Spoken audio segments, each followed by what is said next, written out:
Welcome, everyone, to this session on the Stoa, conversation between Professor Gilbert Morris and myself. Thank you to Peter Limberg and the people at the Stoa for letting us host this conversation here, and for the community that will be engaging afterwards. Gilbert, thank you so much for making this time. You and I've had so many conversations on the way to this public conversation that have taught me so much. Would love to hear your opening thoughts on our intention for this dialogue, your intention.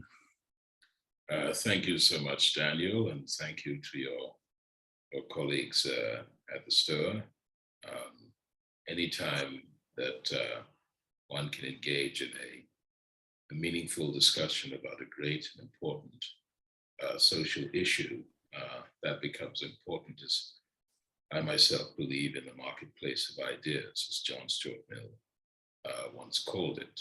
And that is where there's a continuous dialogue moving back and forth on social issues without necessarily the intention to win an argument as much as understand its coordinates. And so I'm pleased that we have that sort of relationship and exchange. And so I welcome the opportunity for this discussion. I'll share a bit of a long preface of my intention and hopes for this piece before we dive in, because I asked for us to do this piece. Actually, we discussed what turned towards us doing this piece starting during the George Floyd protests, which is quite some time ago now. Right. And have intended to do this ever since. So this is going to be a conversation on the topic of race, racial inequality, injustice, the history of it, and where understanding some of that history brings us to today in terms of framing up what possible better way of going forward might look like. And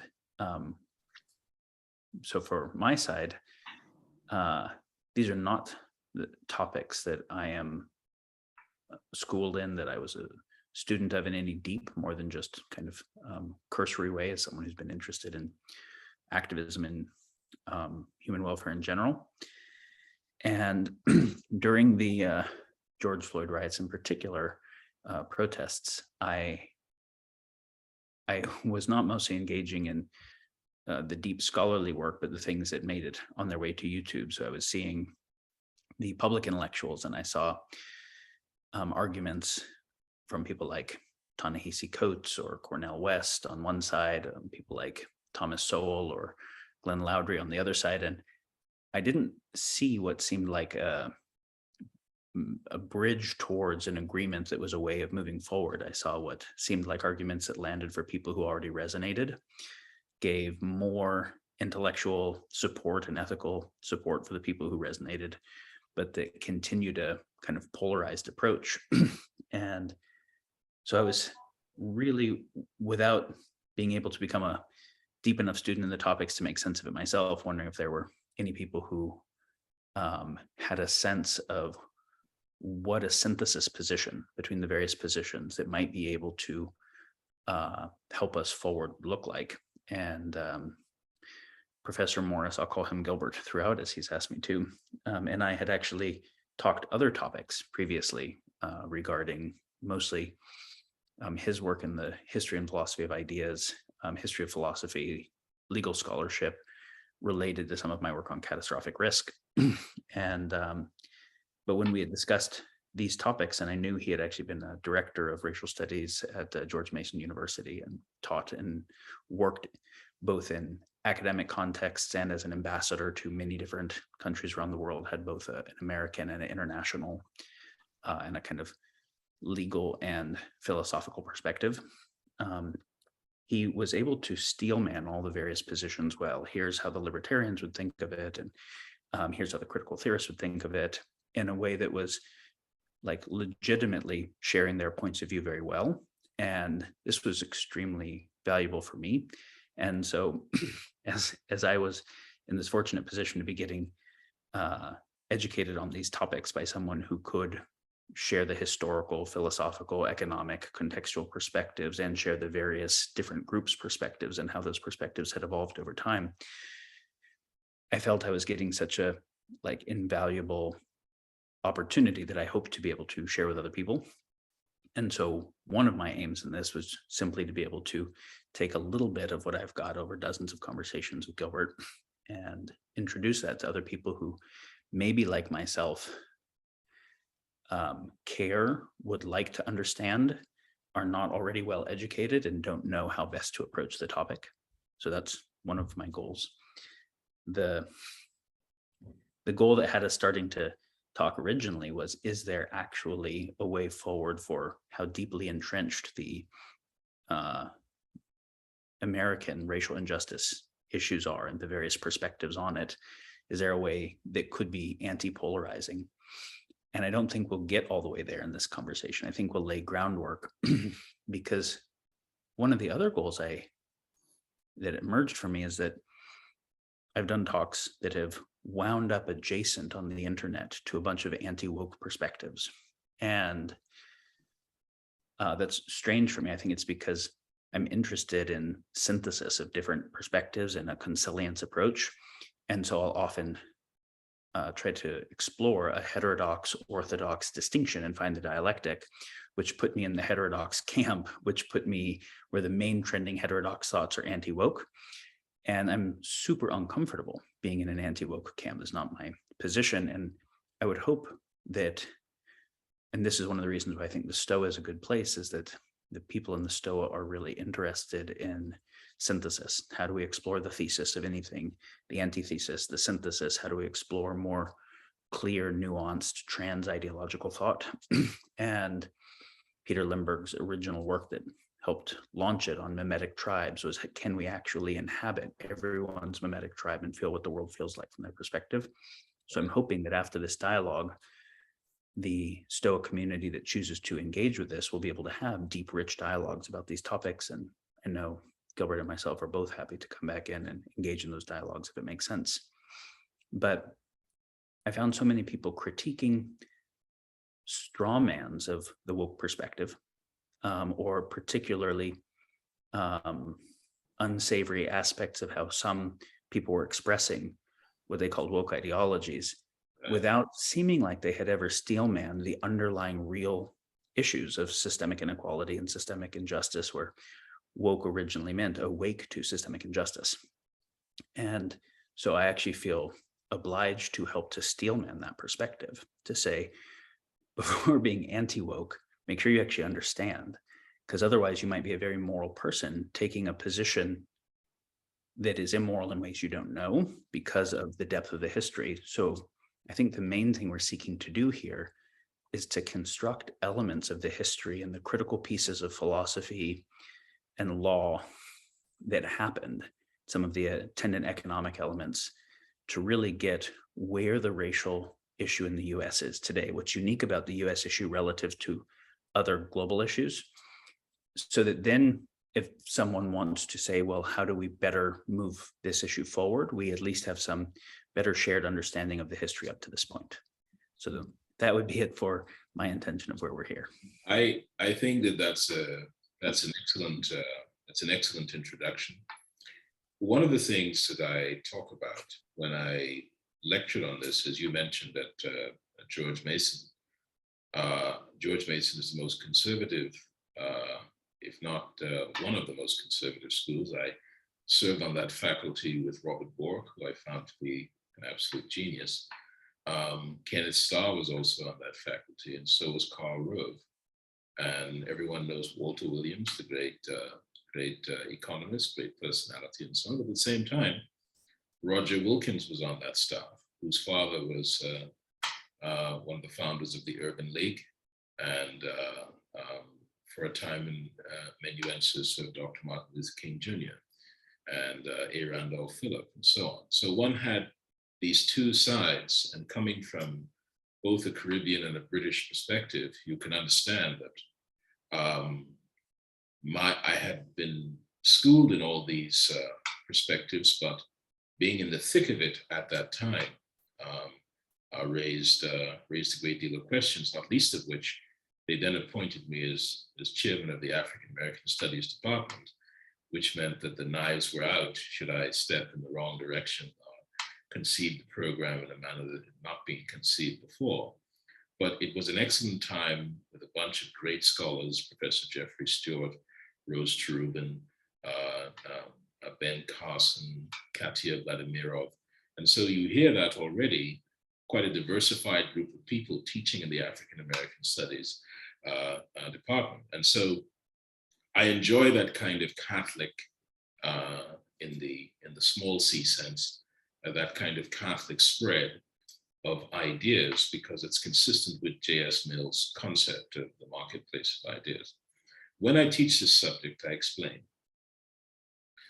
the overarching frame that we want to get is whether, on the whole, we are moving our behavior towards our values or our values towards our behavior.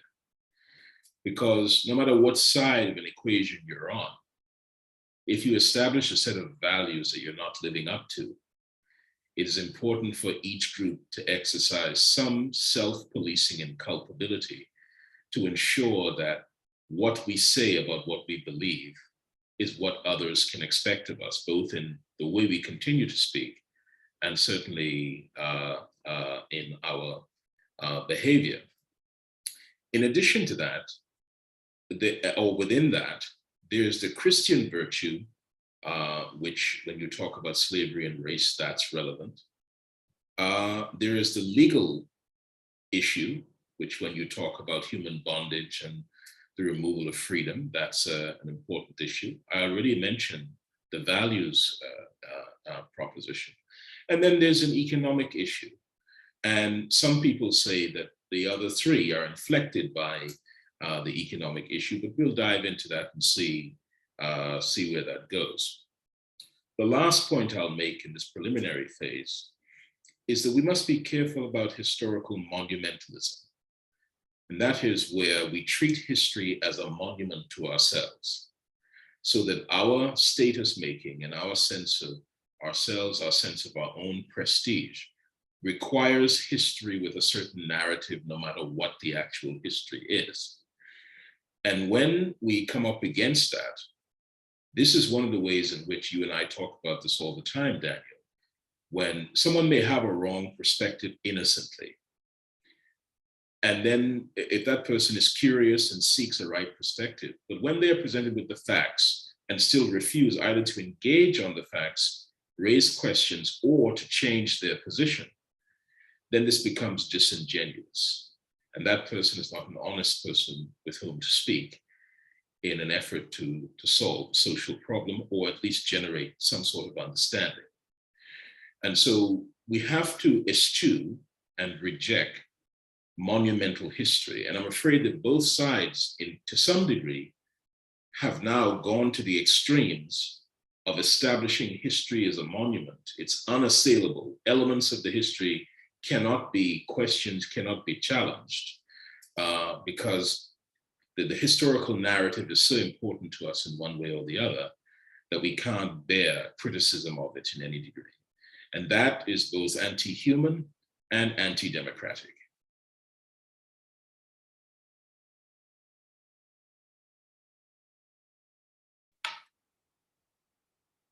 You're muted. What you're saying about viewing history as a monument to our current narrative and position is a special case of the general case of motivated reasoning. And as you were kind of mentioning, the economic case for slavery created a motivated reasoning basis for a whole bunch of weird gymnastics, mental gymnastics, in terms of how to interpret Christianity and how to interpret law and how to make the Declaration of Independence commensurable with slavery and like really weird stuff.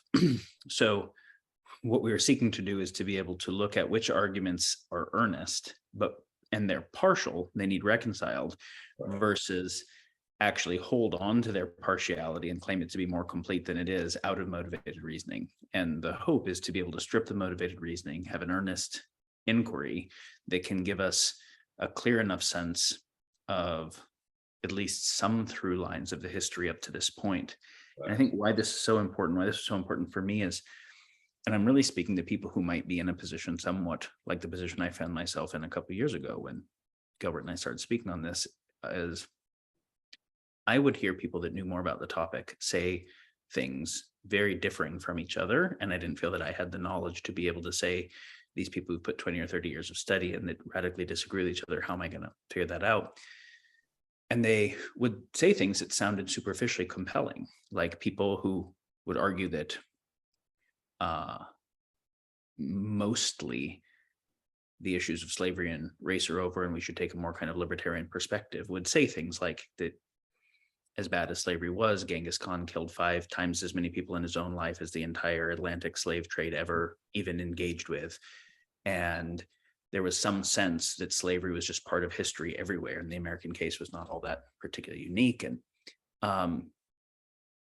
And that, we actually bought the slaves from African slave traders. And, those sound kind of compelling on the surface.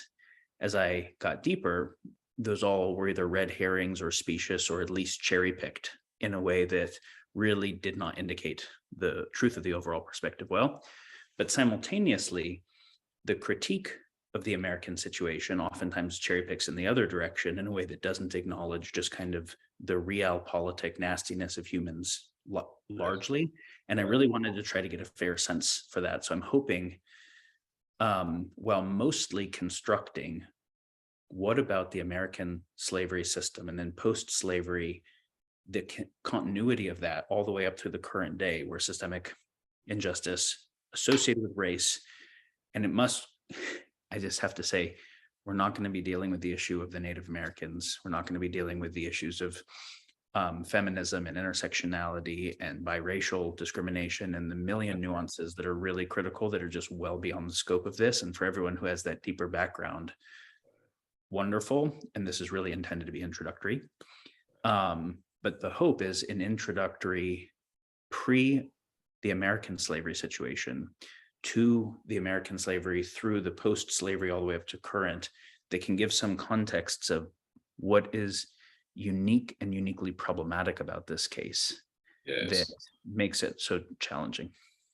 Yes, and so with that, I would say that first, we have to keep slavery and race separate for the time being. Let them come together organically as the process goes, and they will come together.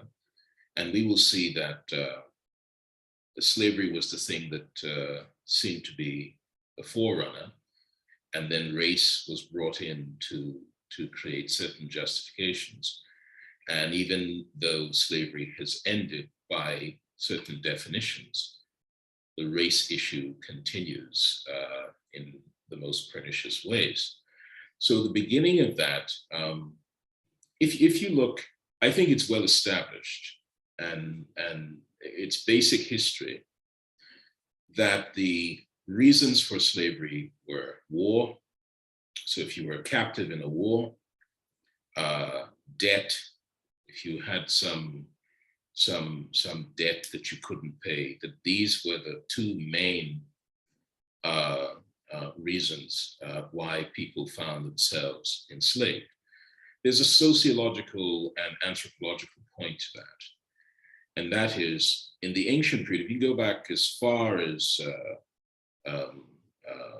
3500 BC, one of the things you find is that if you were engaged in war, so there was a scrabble for resources and so on, hunting grounds and these sorts of things, and if you were engaged in a war, once you captured the people who did not succeed, the question was what to do with them. They didn't have advanced sociology or anything like that, and other cities to send them to. And people became sensitive about slaughter. You mentioned Genghis Khan. It was thought considerably that his own wives said to him at some point, "My God, must you kill so many people, slaughter entire cities and so on?" So if you're not going to slaughter them and you're going to integrate them, and there's limited resources and there aren't other cities for them to go to, slavery was the means of integrating them into one's society. You see this in the Greco-Roman situation where slaves rose to become important, hold important political and official offices. They rose in the Roman setting to become great generals and were trusted aides and allies of the people who enslaved them. So slavery was never about the humanity of the person. It was always about some sort of social process to integrate these people into our society if we did not wish to slaughter all of them. That was a very, very crucial thing. The change specifically in the context where, as a people that had just been dominated and captured, loyalty was in question. And so integrating them without some controls might have led to the breakdown of the society. Yes, the vanquished were not likely to be cooperative in the most meaningful ways. And so once vanquished, one had to pledge one's allegiance to the suzerainty of suzerainty of the vanquishing power. One had to pledge to that. Now, in the politics, book 1, and I'm not going to go into the excuse me, the reference here. It's very long, but you can read people viewing can read Michael Sandel's Aristotle's Politics in the Oxford Reader, and you'll come to the same conclusion. But you find it in book 1 of the Politics, where Aristotle talks about natural slavery. This has been a frustrating thing for both the Aristotelian society and for Aristotle scholars throughout history, because they think it's a blemish on him. Although he was amanuensis to Alexander the Great and did abscond, thinking that he would not meet the same fate as Socrates should things go badly. So one can make an assessment of him that way. But the question is, when Aristotle spoke about natural slavery, so he sent 2 main points, about 5 points, but 2 main points. And it's about 5 paragraphs when he talks about this. But he's really trying to set up the state. And he's saying that the household and the individual are to the state as the arms and the legs. These are components. And then he moves on to the individual, and he wants to define how the individual acts as the arm or the leg, of the state. And he's worried because he says there's a certain type of individual who is a natural slave. And this is someone who ought to be, this is a person who's given up his rational capacity. And so that's one leg of it. And the other leg is someone who refuses to labor. There's a third leg where Aristotle talks about akrasia. Akrasia means weakness of the will. And that is when you know to do something right, you tell yourself to do it, and then you don't do it anyway, right? So Aristotle said this is the weakness of the will, it's akrasia, and this is another type of self-enslavement. And so this natural slave, the problem with this is, it's kind of an open concept. He is not really thinking of anyone. He doesn't think about in fact, he includes the Africans in the Asiatics. So he says the Asiatics are full of intelligence, but no spirit. The Europeans are full of spirit, but less intelligence. And the barbarians have no intelligence or spirit. And so they are natural slaves. And so he's justifying, the formation, the building of empire in the Greek setting. So these are the people that he's referencing as he's thinking this. And so his notion of natural slavery is that they haven't really created anything. They are not interested in industrious and productive labor, which is confusing because later on in the Politics, he talks about, agriculture and productive labor and the necessity of putting slaves to work there. Anyway.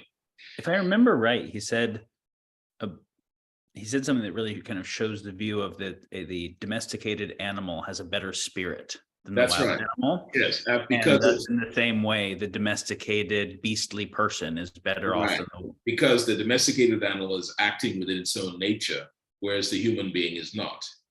And so The main thing that listeners should take away from this is it leaves an open sort of vessel into which people can put all sorts of interpretations and say, but Aristotle said that, right? And we'll see that this kind of has a through line all the way down from slavery to racism.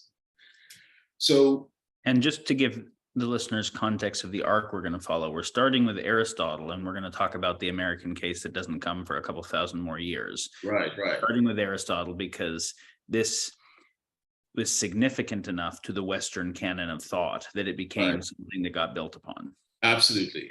No question about it. Now, the second thing I should like to say is that slavery was always contested. And so one of the things we must reject is that slaveholders in any period were just people of their times. There were, in every civilization where there was slavery, as we said before, in prehistoric times, it was a question of, do we slaughter people or do we integrate them to society? And if you think about, let's say, in China, there's a book or a set of narratives called the Magical Kulon. The Magical Kulon is actually a Chinese sort of national cartoon. It's a series of texts, mythology, and the central character is an African. And this was, I would say, around AD 620, something like that. That you had these stories in China. So they had a concept of, they had slaves in China at the time, but they didn't necessarily think race and slavery went together. So their sort of hero of their mythological stories was a great Kulon. And you can read, I think her name is Walensky, Julie. I think Julie Walensky is her name. And she wrote about this extensively. And then if you look at the Indian situation, in the Brahmanical texts, the Sudras and so on, the slave master could not eat before he fed his slave. There were rules about whether you could rape a slave and so on. All these things were important. And another thing for people to remember is the reason that you would want rules for slavery is everyone was susceptible of being a slave. So your country could get overrun, you could be vanquished, and you wanted to know at least that there were some rules in place to protect you should you become a slave. And so the rules around slavery were very, very strong. Of course, they were violated in many cases and so on, but every major society had them. And so that's very important. Once Aristotle... I hadn't thought of it quite this way. What you're presenting is that the agreement on slaves is a very Rawlsian kind of thing, saying, I am making a position where if I end up being on the other side, I'm okay with it because I might be on the other side because the power asymmetry is not so perfect. Right. Whereas in the later case, the power asymmetry became so severe that people stopped needing to consider they might be on the other side. Absolutely. The inherent superiority that they accorded to themselves meant that they didn't reflect on that at all. And that's part of what Americans call the pushback that you're seeing when they are held to task for some of their behaviors, that assumed superiority seems to infiltrate their points of view. So you have this situation with Aristotle. And so I make the point again that slavery was always contested. So when we come into the period, what is called the Dark Ages, loads of writers, what are called the patristic fathers, generally around the Pope and so on, mystics and these sorts of people, constantly railed against slavery. And that has been true from that day to this, that there were always constantly people making very, very rich, powerful arguments against slavery. If we move quickly to St. Thomas Aquinas, St. Augustine thought that he agreed with Aristotle, they were natural slaves, but if they had fallen away from God. St. Thomas Aquinas in the Summa Theologica, he makes this point, also agreeing with Aristotle, also agreeing that if they've fallen away from God. But then he says in the commentary on politics later on, he says something like, there are those persons who are naturally masters and those persons who are naturally slaves, and they ought to know themselves well enough. So someone who is not a natural master should not in fact present himself as a master over a slave, because he will not have the internal character and proper conduct and so on. And so that also becomes a useful sort of frame for people who want to justify enslavement. So we've got these open frames. There's one more open frame, which is very interesting. The Moors dominated Spain for 800 years, were thrown out finally in 1492, same year that Columbus sailed out of Grenada. And so you're not likely, and this is what tells you that race is a new type of thinking, not attached to any profound history. You're not likely to think yourself superior to some group of people that have run your country for 800 years and given you all of your, intellectual development, your writing, your technological prowess, your art, music, all these sorts of things, not likely to think yourself superior to. What happened is in Spain, people retreated to the mountains and built these small societies in the mountains. And they eschewed sunlight and sought to become very pale to distinguish themselves from the Moors and those who were mixed with the Moors. And so their veins could be seen through their flesh, and their veins were bluey. And this is where the notion of blue blood came from. At the same time, the breeding of horses and so on became very, very significant. And this idea of the prestige of horses based on breeding and the notion of a blue blood somehow got melded together. And so race, this was already beginning to distinguish now race as a separate categorization for human beings.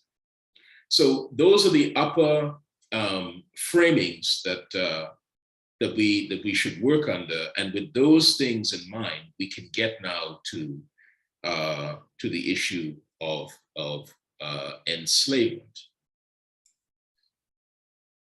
There had been slavery on the continent of Africa just as there was in Europe, both in the North Coast, the Barbary Coast, as was later called, so that's Tunisia, and Libya, and all those places that Morocco and so on, and in sub-Saharan Africa, right? There had been slavery, and in this early period, certainly, you had significantly large societies up and down what is called the Swahili coast. So that's the east coast of Africa, just off of Madagascar, all the way up to Egypt, running along the Nile, and all the way down to what is now Tanzania. And then somewhat inland as well. So you had these great civilizations, all of them had slaves for the same reasons, debt and war, very, very significant. And if you think about the center of Africa on the north coast, this is to say Morocco, Mali, these sorts of places, these were where the greater kingdoms were located, the most well-known.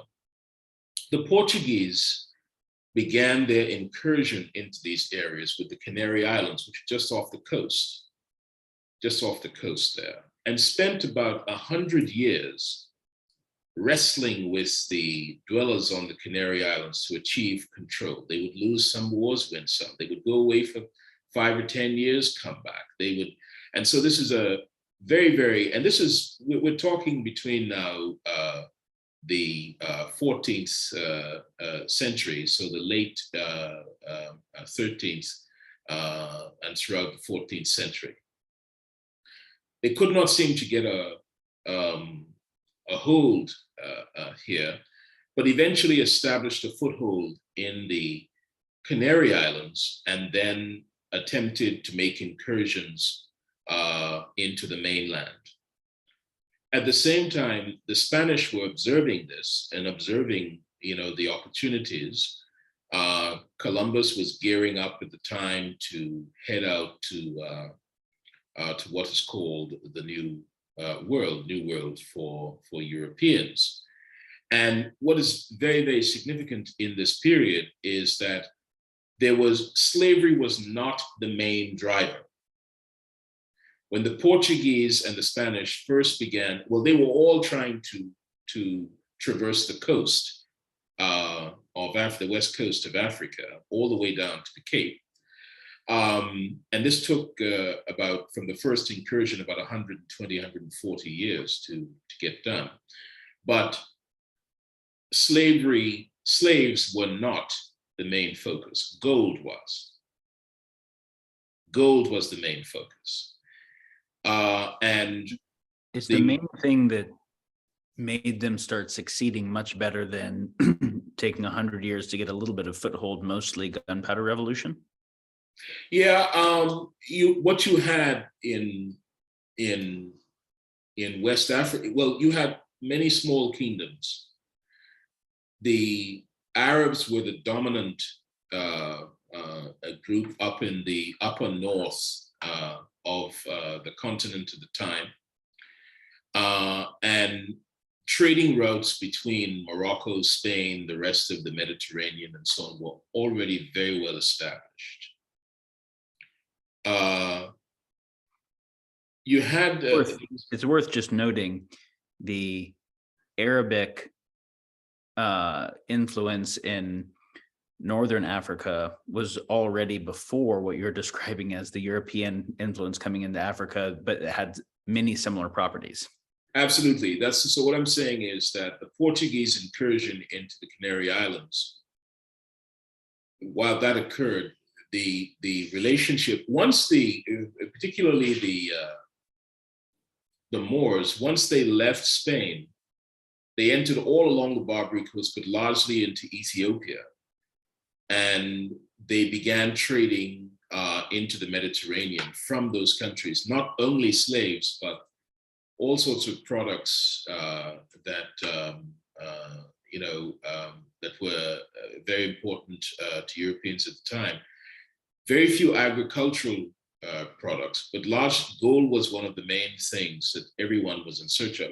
Part of the reason was a king at the time called Musa Mensa, right? Who was, there's a wonderful book, I thought I had it somewhere around here, by Howard French, which is called Born in Blackness. And it's a wonderful book to read to get a sense of what was going on. What is the real sort of argument being made here and by that book? That history has kind of overshadowed this period and jumped straight to Christopher Columbus and the raiding of the African coast for slaves. But they've missed about 200 years of open trade for gold during the 13th and the 14th century. Excuse me. So if you look along the coast, there was a place called Elmina, which is in modern day Ghana, which the Portuguese eventually found. And there they were able to correct much of their fiscal problems and most of their economic problems. And they saw an economic expansion, an economic boom from dealing gold from Elmina, where they built their first fort as well. the Elmina Castle.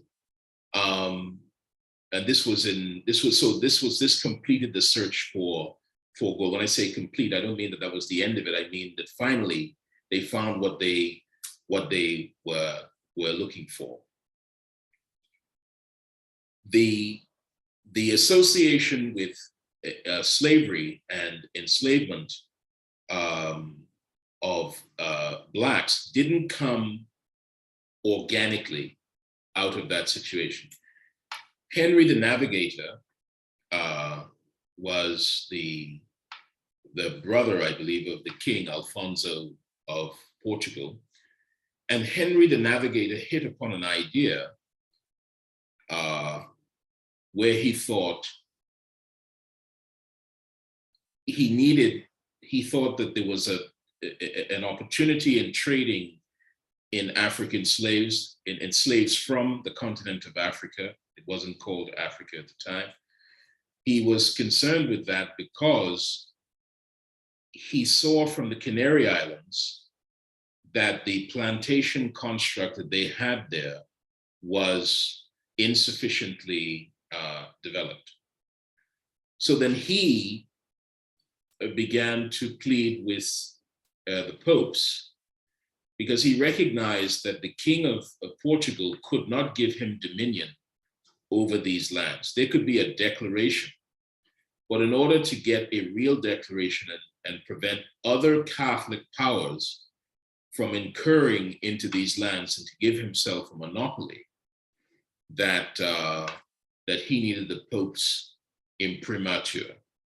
So he was the first to have gone to Pope Eugene, I think it's like 1418, and to convince Pope Eugene that Saracens, basically Muslims, were lurking all throughout the west coast of Africa, and that he needed to form what was called the Army of Christ, to go and proselytize to the Africans and get rid of the Saracens. Completely untrue, but Eugene issued the bull.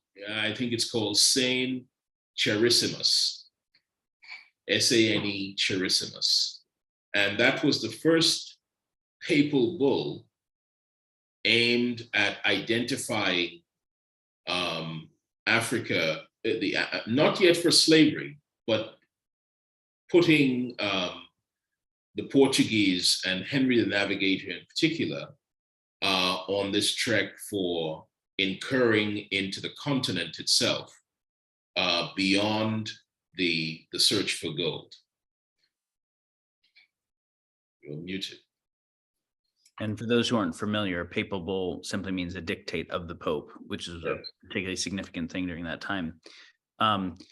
You're mentioning the continent of Africa, and you're mentioning that it wasn't called Africa, and this very kind of specious notion of they sold their brothers into slavery, which assumes that this giant continent that China and the US and many other countries would all fit on is just this one thing. Right. Maybe speak to that for a moment, because I think that helps to start to frame for people who haven't thought of it a bit about the history. Yes, it's fascinating to some degree.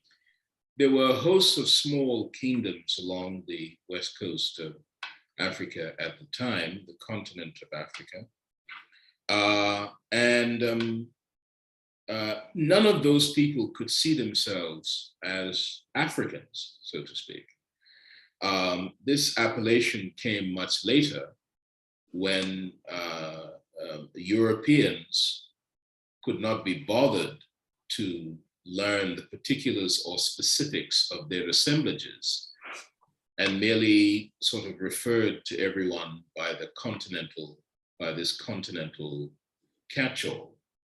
And so there is a deep sense in which one can't possibly, the notion of brotherhood, that the idea that there was a brotherhood amongst them, that is an unfortunate notion. I will say that Henry the Navigator learned the lesson. He actually learned it in his lifetime. I think he died in 1460, but in his lifetime, in dealing with the kingdom of Benin. Now, when he went to Benin, he met a magnificent walled city, right?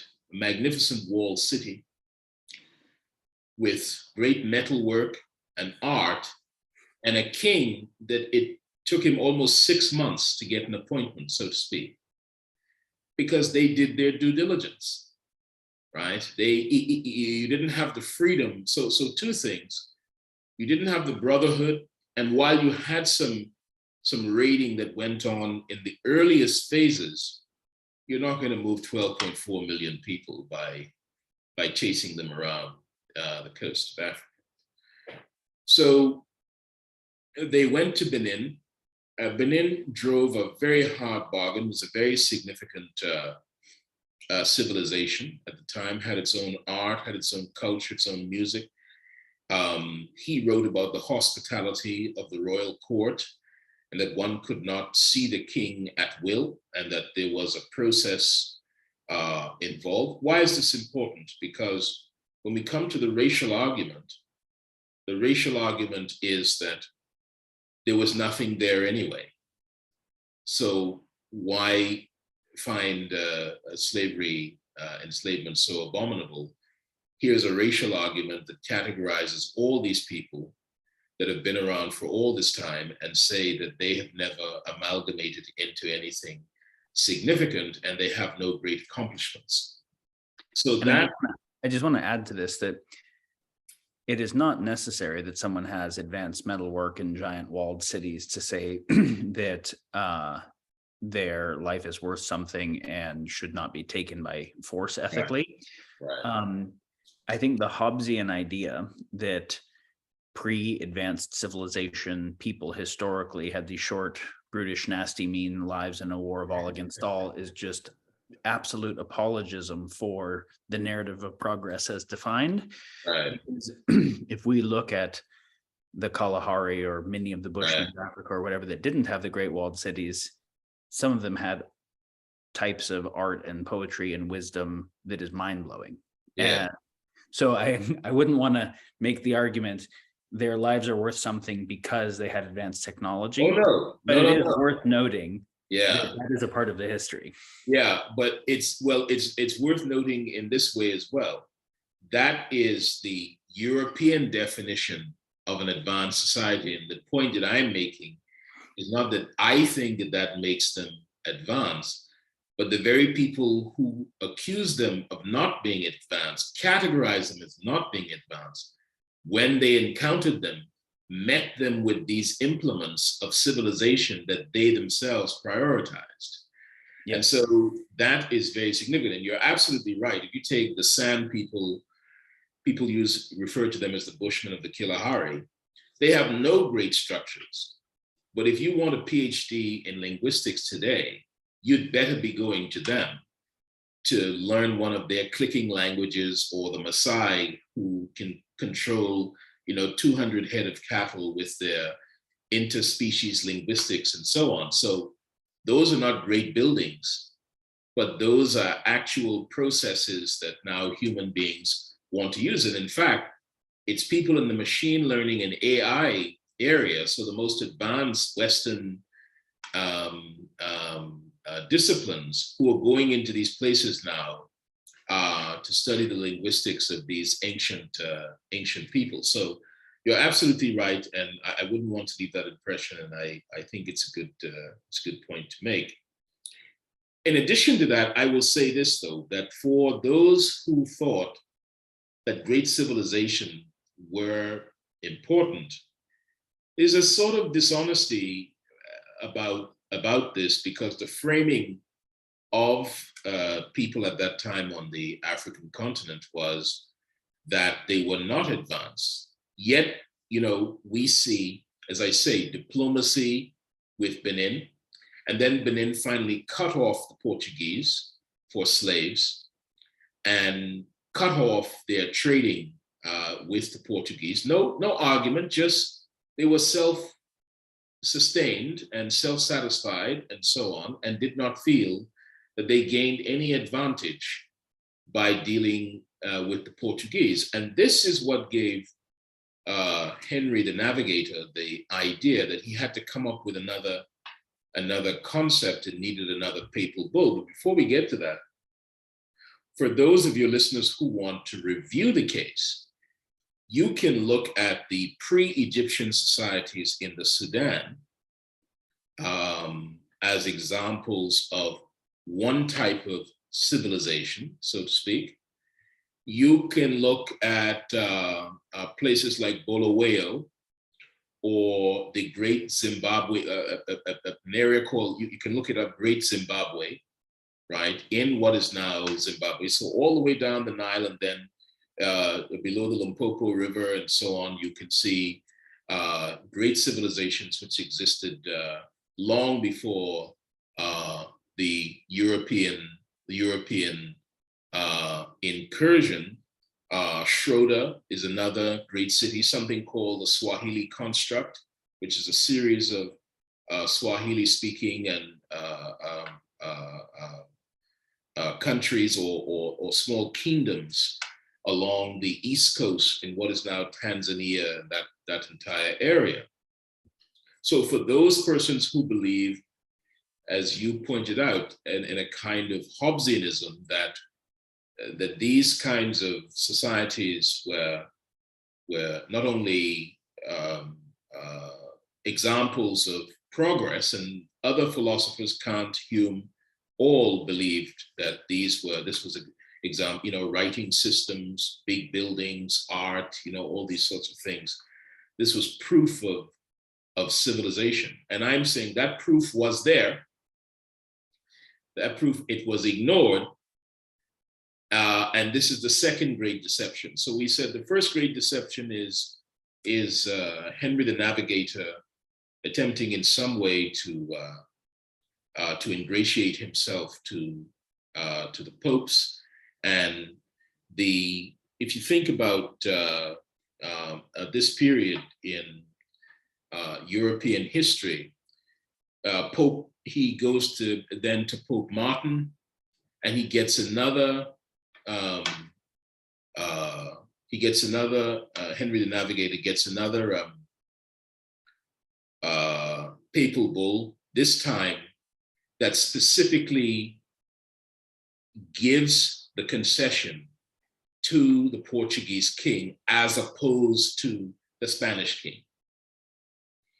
And these bulls come all the way down to in 1444, there is what would be called a treaty. And this treaty lays out, because of the papal bulls now, they're free to do business. And this treaty lays out all the dominion now of the Portuguese side. And then in, I think it was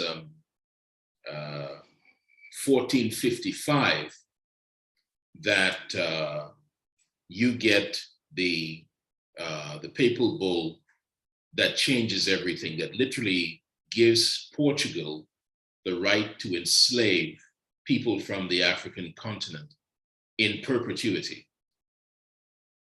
And then the final... This, I think, is a critical piece, as you had mentioned, that historically, many cultures, including European cultures enslaving other European cultures where there was no difference of race, Greeks enslaving Greeks, that the main reasons for enslavement were either debt, so like a peonage enslavement system, some types of crime, where that was a punishment to kind of work the crime off, and war.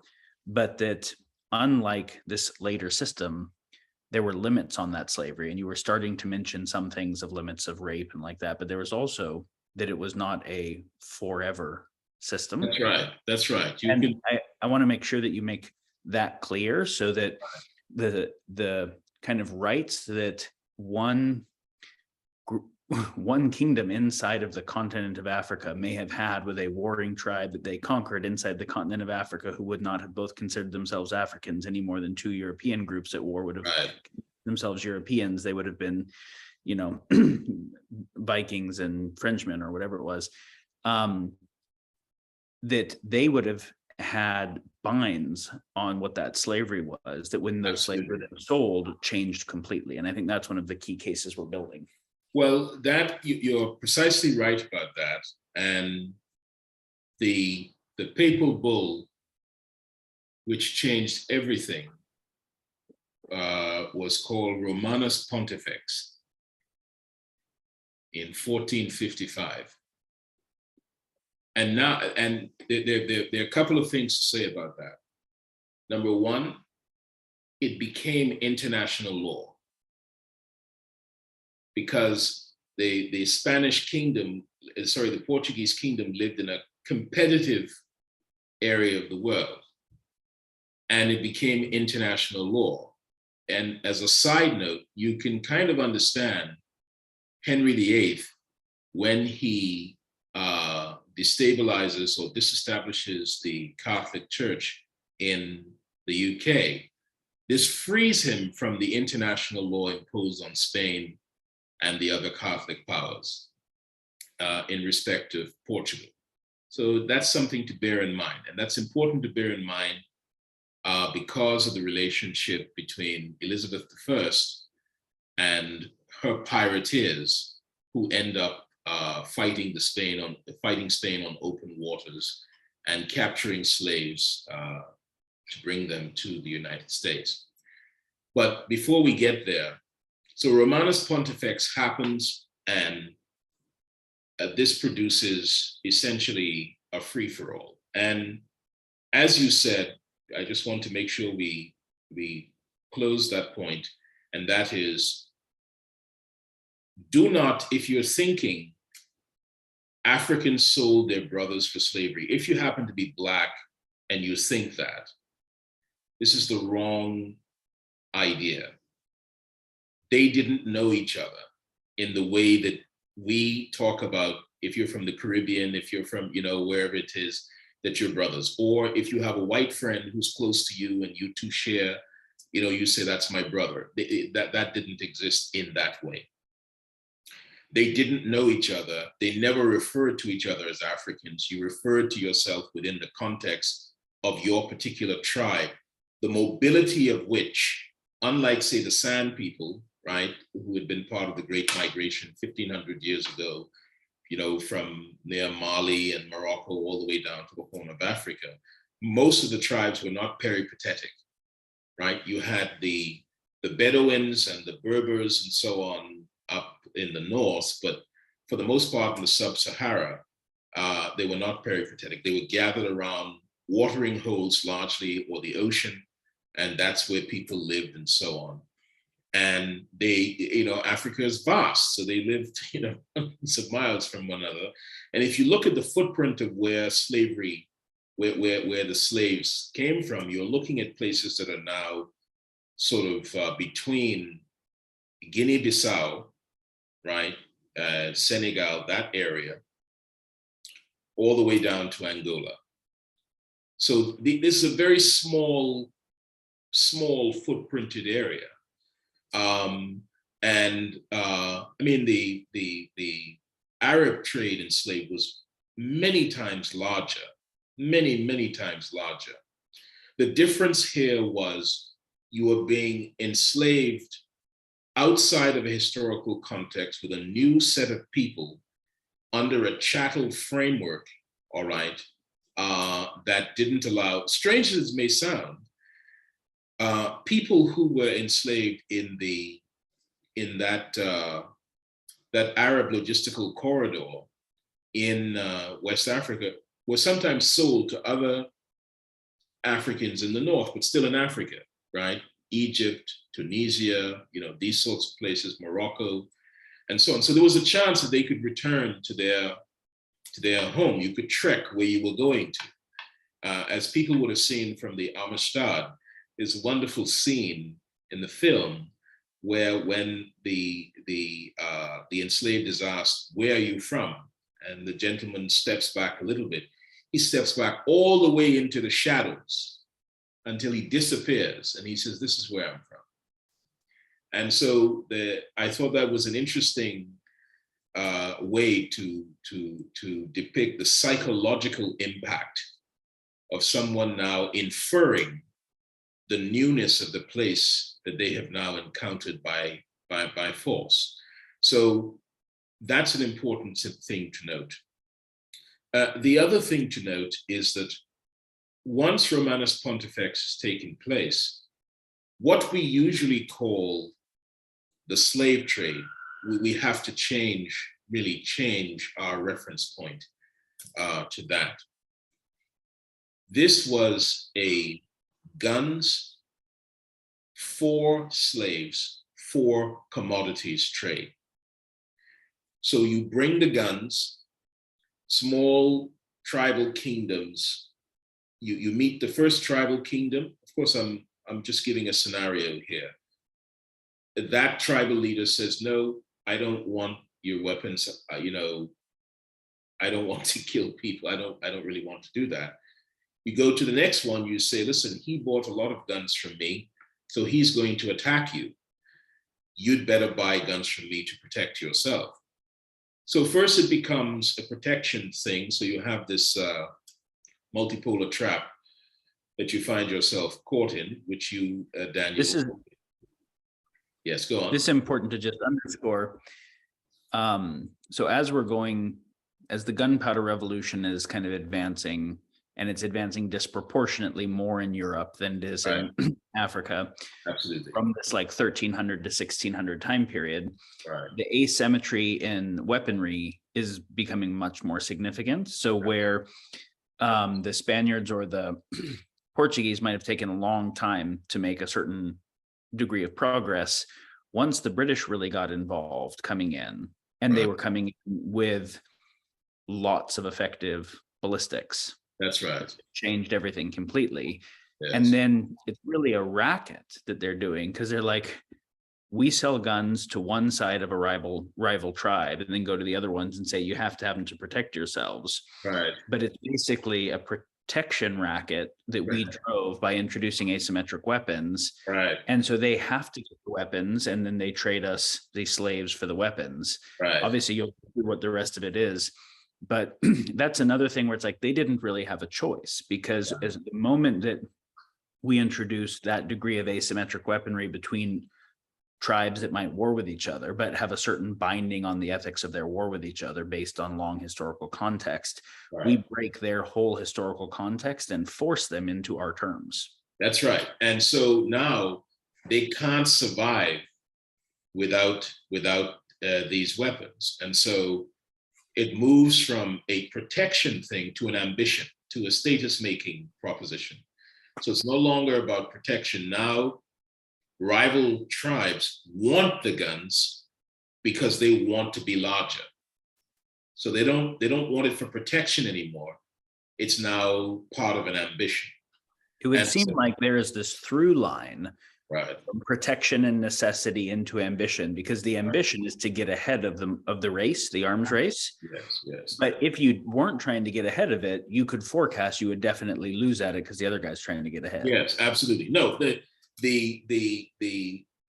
multipolar trap remains as an animating force in all the relationships at that point. And so this begins, and the other thing that that viewers might wish to think about, and you mentioned Betty Wood, who wrote a wonderful book, which neither of us can remember the name of, but we love it so much.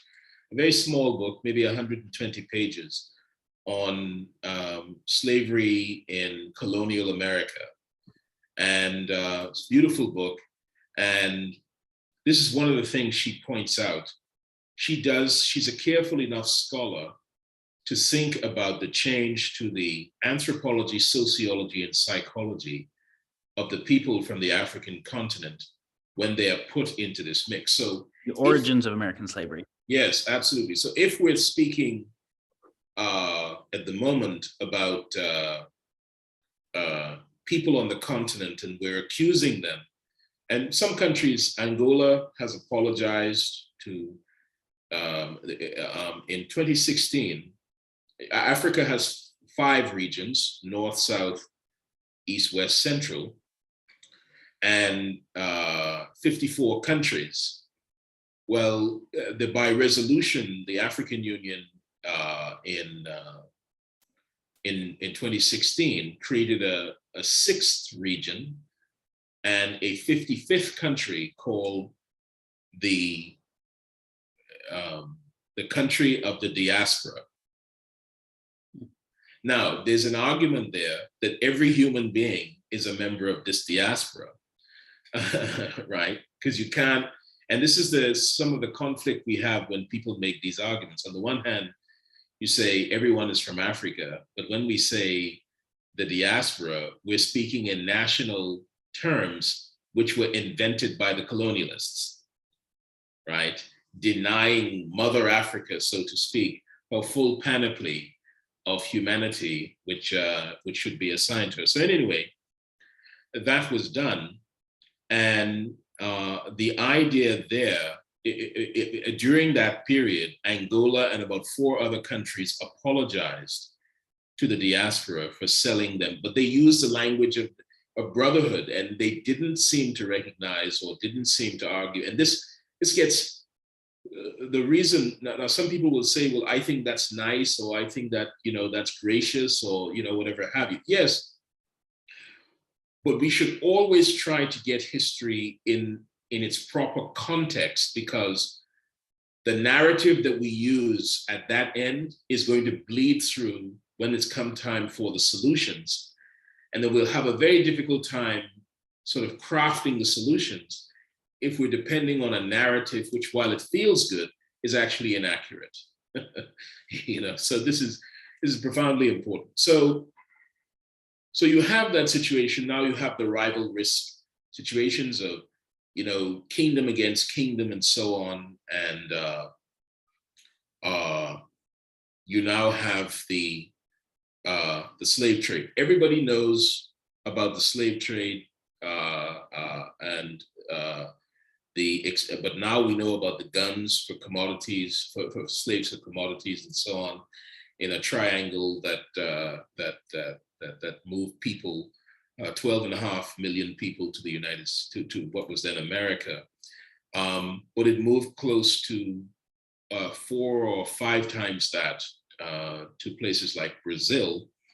The starting point was actually, one of the main starting points was Nevis, where Alexander Hamilton was born, and then Barbados, which was a very significant plantation, and then Jamaica.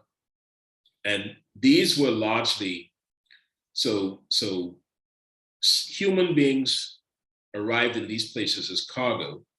Sugar was the main thing that left, right? Sugar was the main thing. In the United States, it was cotton and then tobacco, right? So these were the commodities that were the most important. And so it then cycled to Jamaica, and then, of course, Nassau was impossible to either maintain slavery or maintain plantations or maintain anything, since it's mostly limestone and very shallow, and because it's very shallow and very low to the sea level, you don't have very good soil for any kind of growing. And so it became a pastoral colony. And as people have seen, I'll reference the film again, just in case people haven't read the books, but Pirates of the Caribbean, you see that the fight for Nassau is mostly piracy, because of the archipelago that those islands are. And then Haiti, Saint Domingo, had 36,000 plantations, Haiti did. And this was run by the French.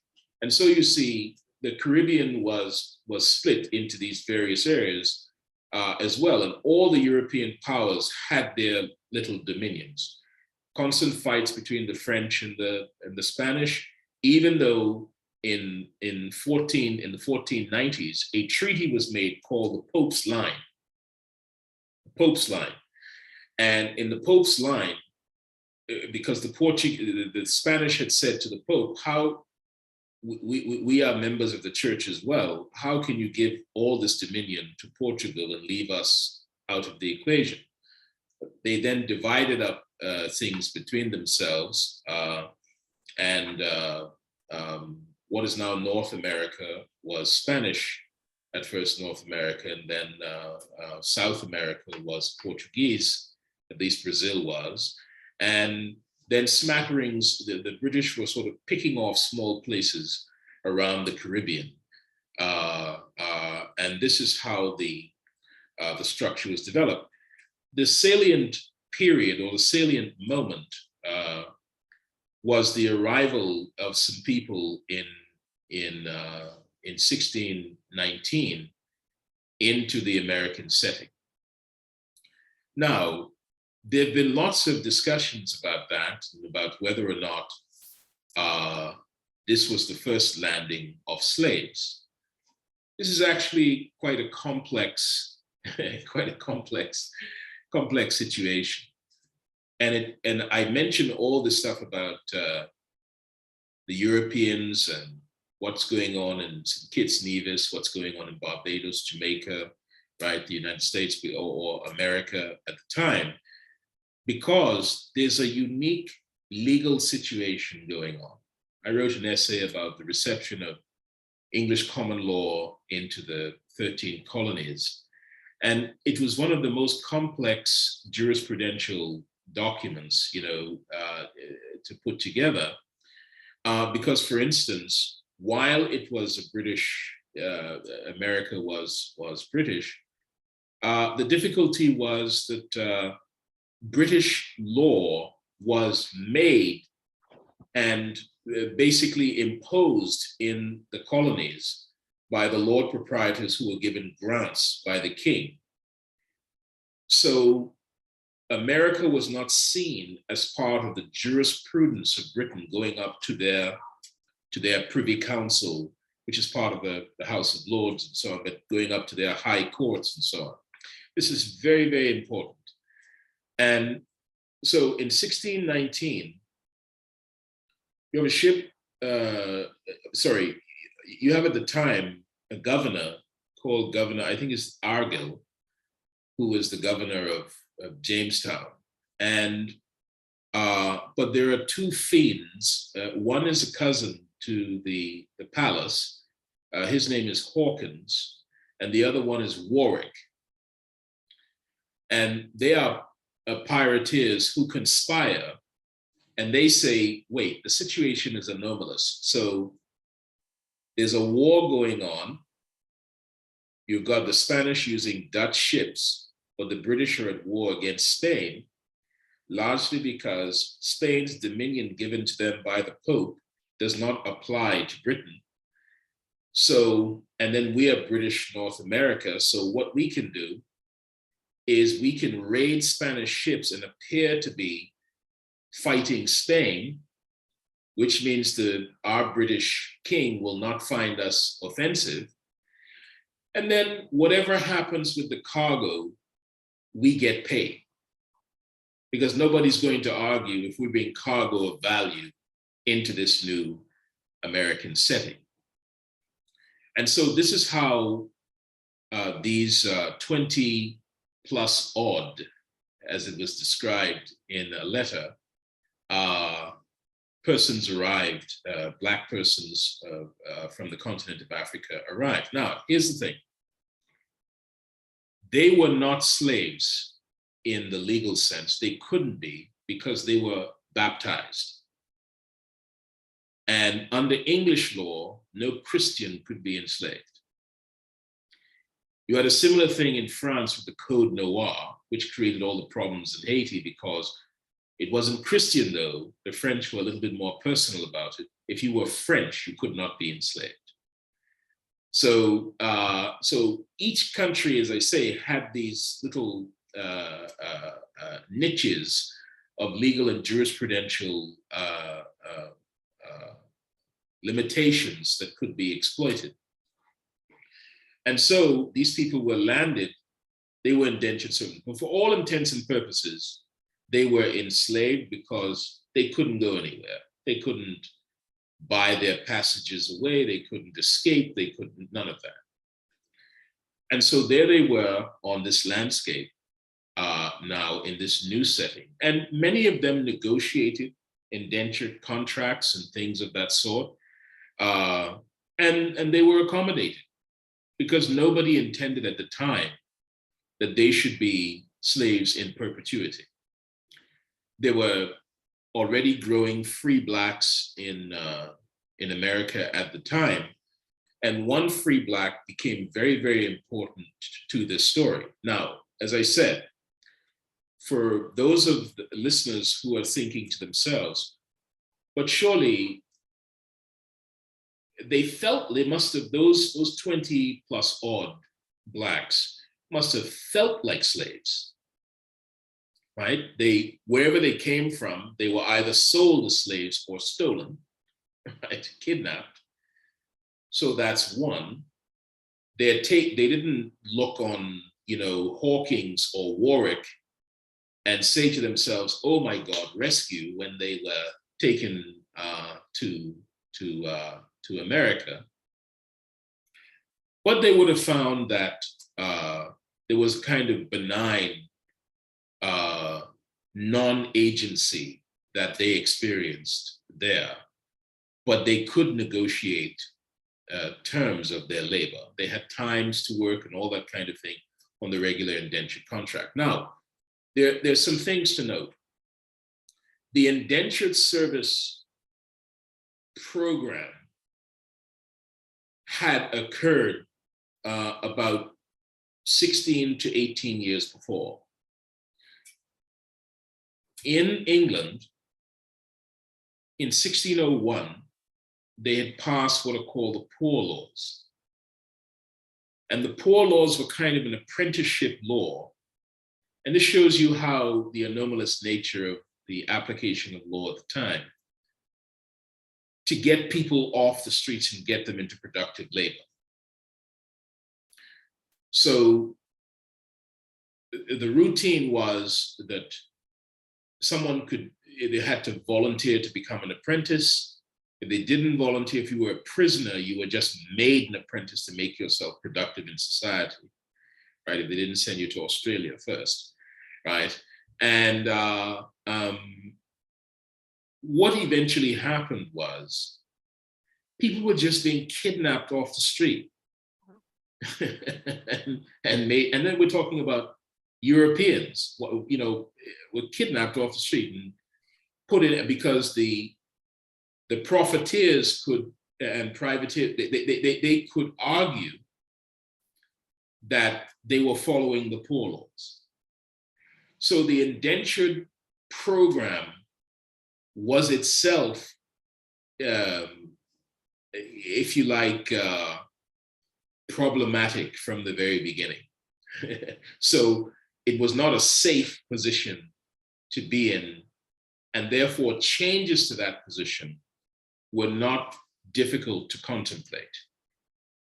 And in the 17th century in the United States, from about 1639 to 1690,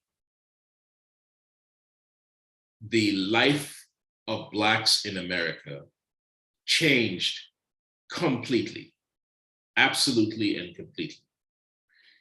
And this began, there were little skirmishes here and there, but the real situation was Anthony Johnson, well,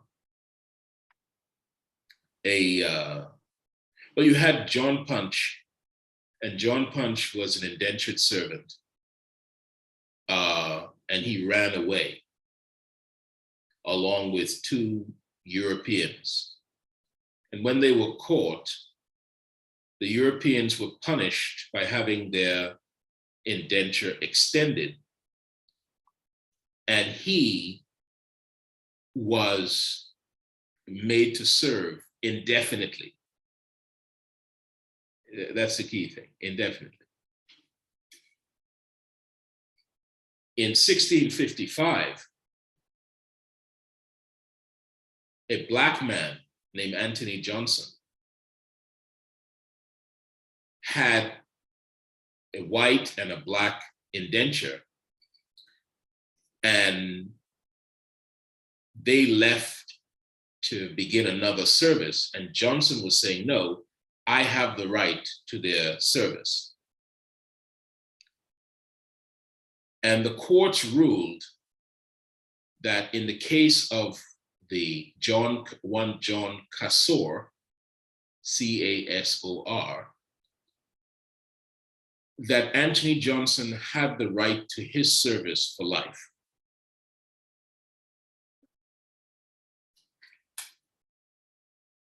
Between that period and 1690, you had a transition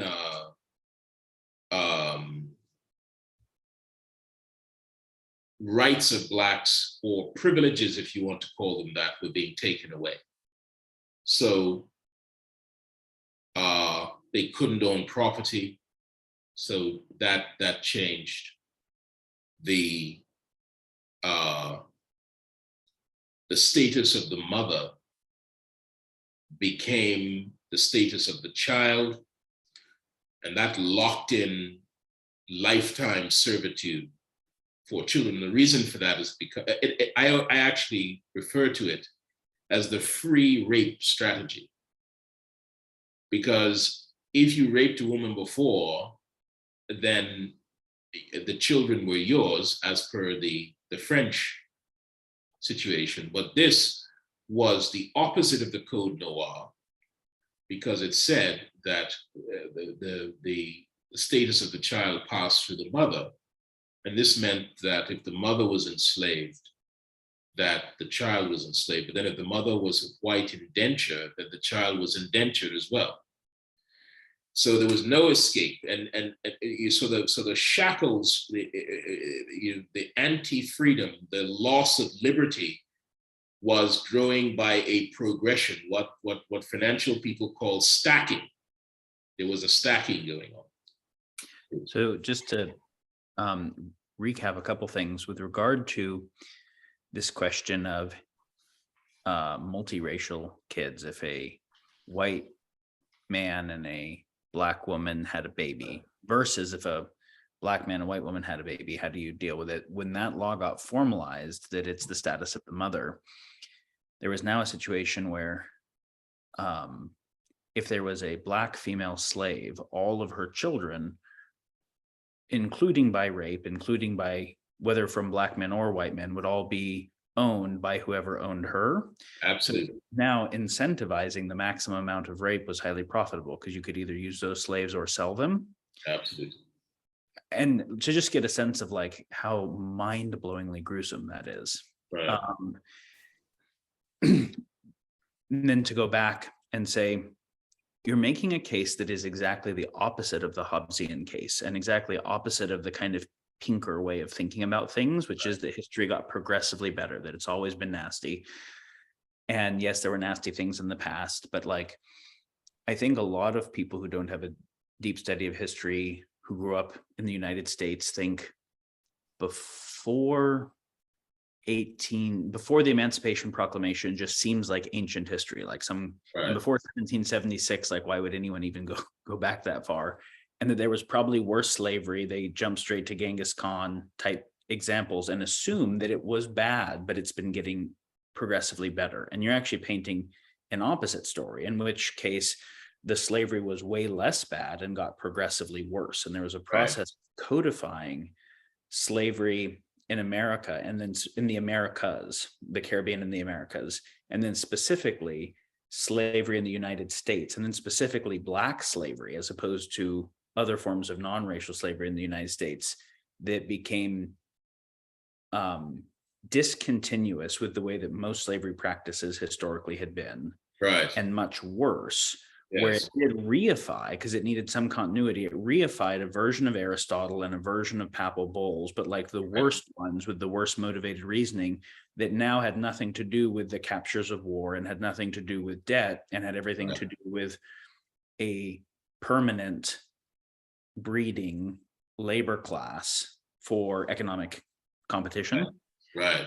And that's the point that I think is really critical that you're constructing. And if anyone is just getting lost in the fact that it's a lot of details, and obviously for every detail that Gilbert is sharing, there's 1,000 relevant ones that he's, trying to avoid, that are important, is that the American slavery case and the US slavery case and the racialization of the slavery is actually unique and particularly problematic. And so we're going to continue on that arc. And I'm Right. just wanting to kind of brushstroke where we're going. Absolutely. I think that's a fantastic way of seeing it. And the reason is because here's some head swinging propositions to make the case about how slavery, the American version survived. Because now race has become central to the question. We're now defining a specific set of people as non-human. Now, where does that come from? Lower than human. Where does that come from? So, in 1570, Abraham Ortelius creates a map. Cartography was growing because and here's the thing, people talk about the value, whether slavery produced, enslavement produced value. You wouldn't have had global shipping were it not for enslavement. So cartography grew in many respects. I'm not going to say it's absolute, but there's a wonderful book by a fellow, I think his name is David Immerwahr or something. Anyway, he wrote a book called How to Hide an Empire. I can't remember his name. A beautiful book, amazing book. And he demonstrates that the cartography of the United States is almost completely motivated by race. Almost completely. The reason that they don't take all of Mexico is because they were like, there's too many brown people there. We let's take this portion and that's enough, right? The reason that Puerto Rico has one status and Hawaii has another is because there were more Caucasians in Hawaii at the time compared to Puerto Rico, where you had this massive group of brown people, whose behavior were unscrutable. So you have these issues. Now, Abraham Ortelius, when he makes this map, he has artwork. People will know if you live in the UK, if you go to university in the UK, the books, the great texts, even Darwin's Origin of Species, they have something in it called a frontispiece, which is like a beautiful decorated page with a dedication to the king or something like that, with ornate artwork all around it. So here, this map did not take the entire page, it's just two circles. And then, excuse me, on the top of the map, there's Europa and the bull, right? The bull of Europa and a lady, a beautiful, elegant lady, looks like Botticelli's Venus or something like that. And then over on the other side is the Asiatic. And they have someone representing all women. There's a woman representing her, and she is in beautiful colors, like wearing a traditional dress and so on. And then they have the India, and then they have Africa at the bottom. What's significant is Africa is at the bottom. So already, this map is beginning to say, it's filling in the Aristotelian, the Aquinas, this open category that they've left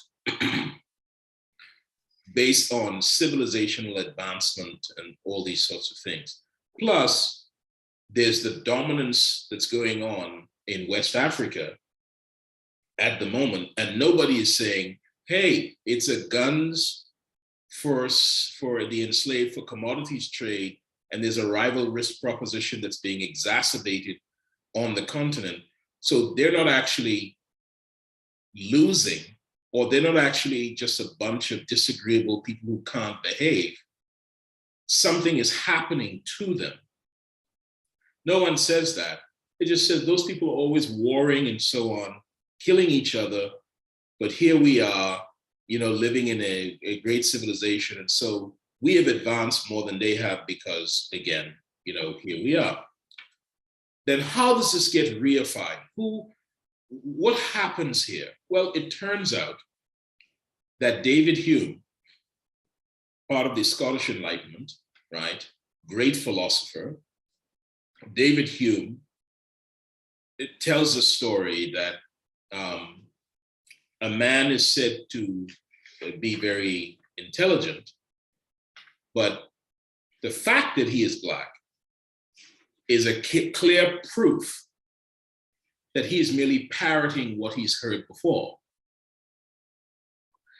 Now, this is coming from not some vicar, in Bermondsey, in Britain. This is David Hume, friend of Adam Smith, friend of Thomas Reed, who I think Jefferson read more than he read Hume, actually, or Locke. Friend of Dr. Johnson. And understand this, Dr. Johnson had a ward, a young man, who, when he died, Dr. Johnson left all of his books and all of his money to this young Black man. So it's not like Hume was estranged from the experience. In fact, when Hume died, he was an atheist, and Dr. Johnson, who was a terrible wit, went to see him to ask him whether or not he believed in God now that he was going to hell. and Hume, gracious even unto death, aristocratic even unto death. So they knew each other that way. So, and Johnson did not treat this young man like a slave. He was as well dressed as Johnson. He educated him, all these sorts of things. So is it that Hume looked at and said, well, he's just parroting Johnson? Or is it that he just believed that in a general sense? But either way, he wrote it. Now, I don't understand, and I'm not sure if you can help me with this. I don't understand how, after they knew of the pyramids in Egypt and they knew of whatever they knew of the Great Nile traditions, how they could say something like that. Because they were, in some ways, I mean, obviously there was some gruesome motivated reasoning, but they were also trying to be men of natural philosophy and science. And the architecture that is involved in those buildings obviously did not come from parroting white people and involves very, very complex science. How did they think that? Well, this is what's really interesting, is that the enlightened voices at the time would say things like, it's not a question of whether we built better buildings than they did. They built buildings that were suitable to their environment, and we built the ones that were suitable to our environment. But they got things from us and we got things from them.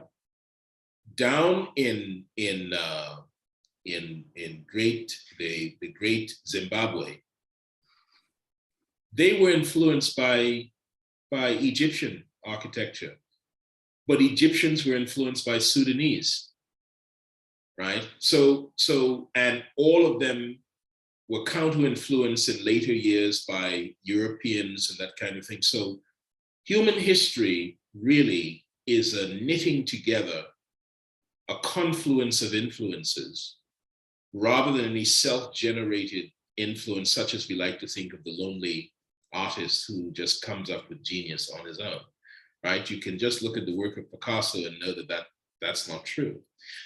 So Hume, I don't want to paint a bad picture of Hume. I want people to just know what he said and understand it. Now, when I was teaching in the African American Studies department at George Mason, I didn't teach anything particularly African American, so to speak, because it was my view that all of human history belonged to all human beings. So if I teach Hume, a student then says to me, how can you teach that racist, dead white male? My point is, well, is that an argument against him. You can say he was naughty or terrible or whatever have you. That's not an argument. The real argument against him is in Hume's philosophy, which is an anti-epistemological philosophy, meaning Hume didn't think, it's much more complex than I'm going to say, but Hume didn't think we could justify our knowledge. He was a skeptic, right? So that means Hume believed that you could not by induction, meaning looking at something, know anything. Bertrand Russell, who's very funny, and in his great big book, which, you know, when I was a little boy, I read that book maybe 10 or 11 times, The History of Western Philosophy, because it was so funny. He has so many funny moments in there. And he says, what Hume is basically saying is that if you eat an apple every day and it tastes like an apple, that's no guarantee that tomorrow when you bite the apple, it won't taste like meat, right? And then he wrote another book, The ABCs of Relativity, where he's talking about the subatomic world and how the table appears smooth, but really the table has mountains and crevices at, you know, the subatomic level. And so, and it's splitting apart and rotting and, you know, all these kinds of things, which you cannot see or experience. So basically what he's saying about Hume is the core of Hume's philosophy is that you cannot secure your knowledge by saying that you experienced it. You experienced X. But here is Hume listening to someone speaking and deciding absolutely that person's capacity and his complete humanity, not just him, but the entire race to which he belongs. That's the argument against Hume, that he offended his own philosophical treatise. And that's how we have to argue. You don't have to say he's a terrible man, he's a dead white male, and so on. What we have to do is to be able to look at his core arguments and say, his arguments may be valid on the philosophical side, but in fact, he offended them. And therefore, he must be put to the question, Hume scholars must be put to the question, why don't they write about that as a significant breach of his own theory, right? So there's a performative contradiction, right? Which he's an extreme epistemic skeptic in most contexts. So any place where he makes a definitive statement would seem to go against a general grain of his epistemic skepticism. Absolutely, yes. And he makes a very definitive statement about the cognitive capabilities and dispositions of people with black skin or African descent, or however he described it. And so you can't know about apples, but you can know about black people. He probably had much more experience with apples than, and so then one has to say, if he is rationally thinking about the limits of epistemology and comes up with his general view, why then does he violate it with this performative contradiction in this area? Is there some deep motivated reasoning or some identity complex or something that has him be against himself in this way? Right, right. No, it raises quite deep and profound questions. The same thing, unfortunately, applies to Kant, who many people will argue that Aristotle and Kant are the two greatest Western philosophers that ever there were. And Kant says, there is a man who is black from head to toe, and this alone is a clear proof that he is stupid. So it's a stunning, there's no escape. You don't have any room to convince this person of another thing. Why is this important?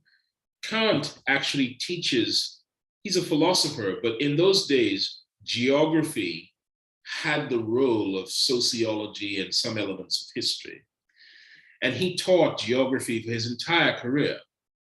So Kant would have seen the Ortelius map and all the other cartography which followed Ortelius, Abraham Ortelius, after 1570. And Kant makes this statement similar to Hume's, that merely knowing that this man is black you can already conclude. So basically, this is a priori knowledge, which, according to his philosophy, is impossible to know from mere induction, right? From mere observation. Now, what's really significant there is this. Kant not only offends his epistemological thesis, he also offends, he and John Locke have come to the same conclusion that the subjugation of the Negro is appropriate because he has essentially come from a culture, and Kant writes this in his essay, The Sublime and the Beautiful. Every philosopher wrote essays like that, Sublime and the Beautiful. It's part of the critique of judgment. So judgment is the estimation of things and so on. And, but Kant has something called the categorical imperative. And it has two planks. One plank is treat others in such a manner that if you universalize that treatment, the world would be a better place. So behave towards others in such a way that if everybody behaved that way, the world would be a better place. Clearly, this statement doesn't fit that. Number two, he says, human beings should be ends in themselves rather than means to ends. Well, you're setting up this situation where blacks can't be humans. Yes, absolutely. So it's a serious problem. Where we find this problem resonating in the Americans, and so now we're fully in the American setting, is with Thomas Jefferson.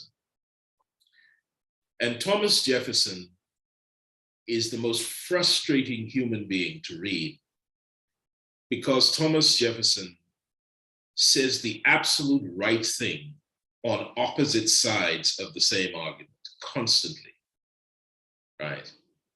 So if you want to read a justification for slavery, you read Thomas Jefferson. If you want to read a denunciation of slavery, you read Thomas Jefferson. Go on. Before we get into Jefferson and the founding fathers and the Declaration, I want to close up something on the philosophical antecedents that they're going to draw upon. Right. So we are an hour and 40 minutes or something like that into this conversation, and have not actually gotten into the United States of America even existing yet, let alone post-slavery and how systemic injustice is still happening. But you're setting up something really important, which is if we don't agree on the history and don't understand the history well, it's very hard to agree on our current state assessment, in which case it's very hard to move forward. And I know that from Aristotle to the popes to Hume and Kant, these were all structures that ended up being utilized for what's going to get set up, which is a form of slavery in which the human rights are stripped from people associated with race in a way that previous slavery didn't have. Right. And which makes the case so pernicious, which also ends up making how it is continued here so pernicious. I'm just thinking, as you're like, it's almost like if someone was not thinking critically, you could see some grand multi-millennial white conspiracy from Aristotle that was obviously not Christian, to popes, to again, like Hume as an atheist, to Aquinas, across from Spaniards to Portuguese to British to colonialists, where the Americans could fight a war against the British but agree with them on supremacy of race. It almost seems like that. But when we go back and look at it, when Aristotle was talking about natural slaves, he was mostly not talking about a racial consideration. It was some Greeks were natural slaves to other Greeks. Right. It's just that concept got drawn on. And when the Papal bull was made for the Portuguese navigator, it was really a Catholic versus Muslim fight as to how it was framed. Right. And so it's not that as conspiracies often are, it's not that there was actually this kind of great coordination. It's that all of the useful things got to be sewn together by the later economic motivated reasoning. Right. And that's kind of the case that you're building the building blocks for. Is that correct? Yes, absolutely. At the London School of Economics, when you study politics, they warn you all the time that what seems like extraneous political considerations can set up and metastasize later into real central problems. So if you take, I mean, we're off a little bit, but if you take things like global mandates from organizations like the G20 or the complete shutdown of the world, you don't have to be a conspiracy theorist. If you study politics, political science at London School of Economics, they warn you that when governments find that they can do something, then they find a way to do it, because that's just another area of power. And people have, and Gibbon says this in book volume 4 of The Decline and Fall of the Roman Empire, that once a power has been experienced, it will be experienced again. That nobody's going to walk away from that and say, I didn't like how that felt, you know, unless you're the most sort of extreme Democrat or a libertarian who, you know, has read Friedrich Hayek, I suppose. But so you're absolutely right. And let us just remember this complex between the plenitude potestatis of the Pope, which is the Pope's global power, right? And the distinction between the British and the Spanish and the Portuguese. But when we come to Kant, to Hume, Kant, Jefferson, obviously Hegel argued this as well, Voltaire as well, you know, all these sorts of people believed in did they create a great civilization? You know, do they have a Champs-Élysées, right? Do they write books like Candide, right? You know, and if they, and you know what country actually is the instantiate of the fulfillment of all these things that the Europeans believe are imprimaturs of civilization? It's Russia. From Peter the Great to the present, it's Russia. And even though Leo Tolstoy had a great influence on many, so Tolstoy influenced Gandhi, Tolstoy influenced Schopenhauer, the mystical elements of Schopenhauer's work are all influenced by Tolstoy. The first 40 pages of War and Peace were written in French because Tolstoy thought that was more aristocratic, right? Peter the Great also tried to mimic the cities that he saw in Europe. So this idea of great cities and great writing and so on are, you know, the proper parties, cotillions, these sorts of things are emblems of civilization. That is a very provocative and profoundly infectious way of thinking, right? And Jefferson had that in spades himself. So if you think about Monticello, with his constant refurbishing, Jefferson was always broke, always.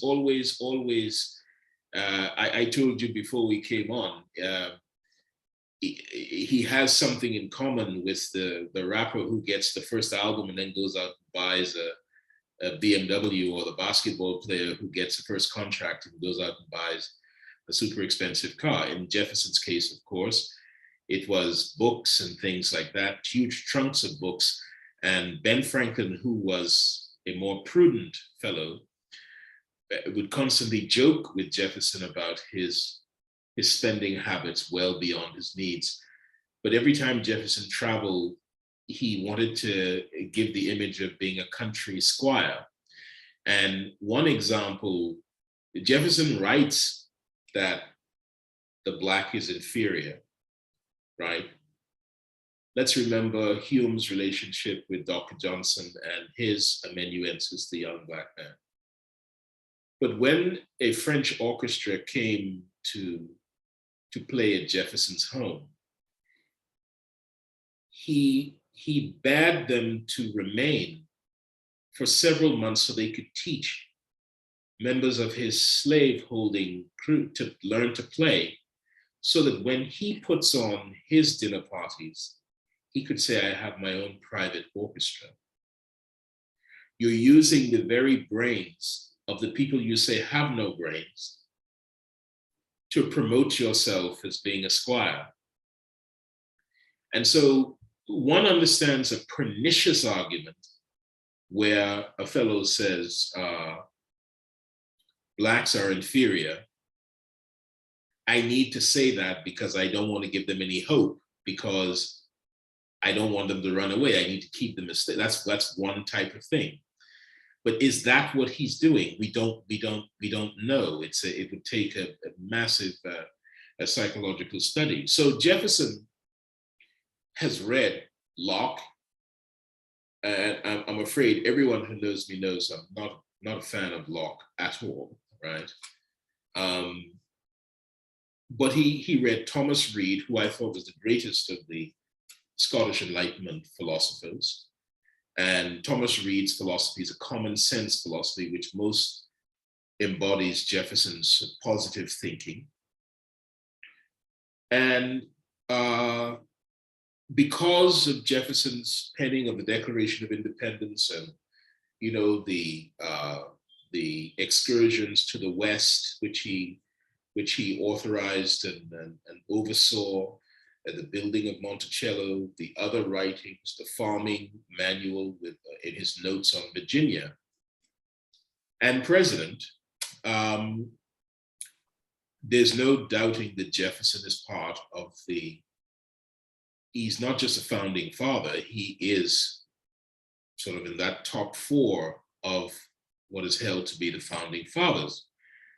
And students struggle with this when they find out, you know, Jefferson had a relationship with Sally Hemings when she was 14, beginning when she was 14.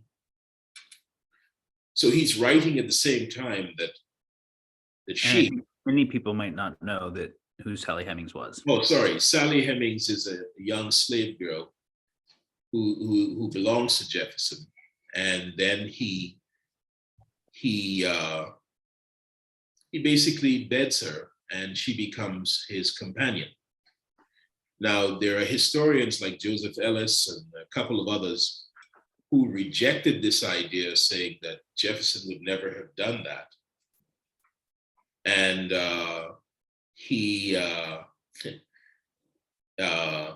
there's one point at which I think it's Joseph Ellis who said Jefferson was just too moral for that. And then the evidence came out that he did, in fact, have a long-standing relationship and children with this young girl. And we have said, how do you talk about this? How do you talk about Winston Churchill, right? Who oversaw, you know, slaughter in I think it's Gallipoli, and then a famine, which he caused in the Indian subcontinent, and said many, I mean, absolutely brutally racist things, did not want to let colonies go, called Mahatma Gandhi a kafir, and all these kinds of things. And you're sitting there as a young, whether you're black or white, but obviously if you're black, you know, it's kind of, you're telling me to treat, you're lecturing about this man as if he's a hero. And at the same time, he's saying these things which diminish me. And you and I, Daniel, have spoken about this, about the difference between the good man and the great man. And Jefferson was a great man. You cannot take that away from him. His intellectual abilities, his curiosity, the range of his interests, and so on. He's a great man. Winston Churchill, during the first of all, had the courage to see Adolf Hitler coming when nobody else did. That's one. Number two, he convinced his country that they could win, and he convinced America to enter the war on the British side. Two big, one political, one diplomatic, two big feats. If you had any doubts about that, in the middle of a war, he writes a history of the English-speaking people and wins the Nobel Prize for literature, right? He wins the Nobel Prize for peace. But oh, by the way, if you had any doubts about that, he enters the Paris Grand Prix for watercolors under a pseudonym and wins for his watercolors, right? He was constantly broke, so he had to write articles all the time. Boris Johnson attempted to pattern himself after Churchill in this way. Christopher Hitchens probably had the better of the two experiences, writing articles at the last minute, which turned out to be masterpieces. And so Churchill did that. So Churchill is a great man who may not have been a good man. Jimmy Carter is a good man who, as president, never became a great man. But his goodness was so good that it made him great, such as you see him doing all this work for the poor now. I think if we use that instead of dead white males, we could extract from the person real value while recognizing their failures. Because we're not saying these are follies, like all human beings are imperfect. I've heard people say that too as a defense. These are not imperfections. These are venalities, right? These are outside the pale. These are venalities, and moreover, they're contradictory. And if we want to be able to embrace someone like a Jefferson, even I found this problematic with George Washington, because he's presented as the purer version of American humanity compared to Thomas Jefferson. But Washington does something that I find almost unforgivable. When Colin Kaepernick was doing the kneeling, a friend of mine who was in the US military, he says to me, but Gilbert, you know, my colleagues and I, we bled for that flag. So that flag really is us. And I said, no, it's not. No, you've got that. There are people who identify with that flag much more than you. They are way more patriotic than you, and not because you don't want to be.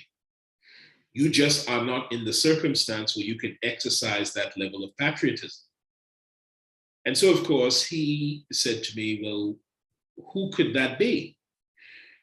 And I said to him, the slaves who fought for George Washington against the British who would have freed them for someone who had enslaved them and then re-enslaved them after the Revolutionary War. This is, before we go back to Jefferson and great man, not good man, and the ability to hold the complexity so that we don't reduce history into one or the other of the two reductionist narratives. Right. And before we go into why the Declaration of Independence is so complicated for anybody of African American descent, this thing about the American Revolutionary War and the slaves fighting, and then moving on into the Civil War and all the way into World War I.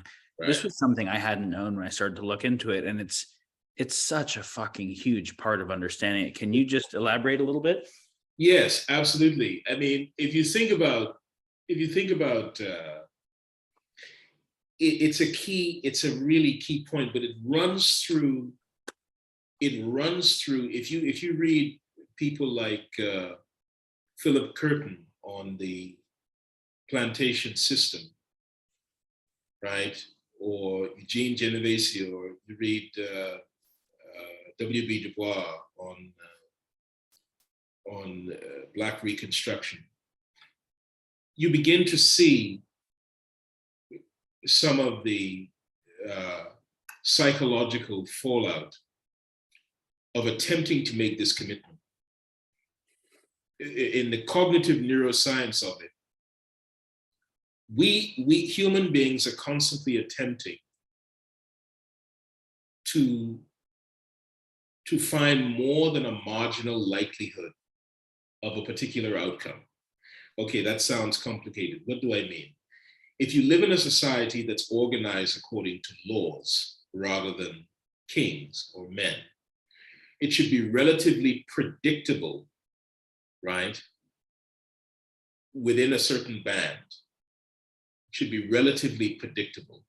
If you go into your house, there are things in your moving around your house, it's generally predictable. You actually don't have to have a high cognitive, exercise yourself at a high cognitive level in order to move around your house, because you are familiar with it, you know what to expect. The experience from 1619, I would say, to the present,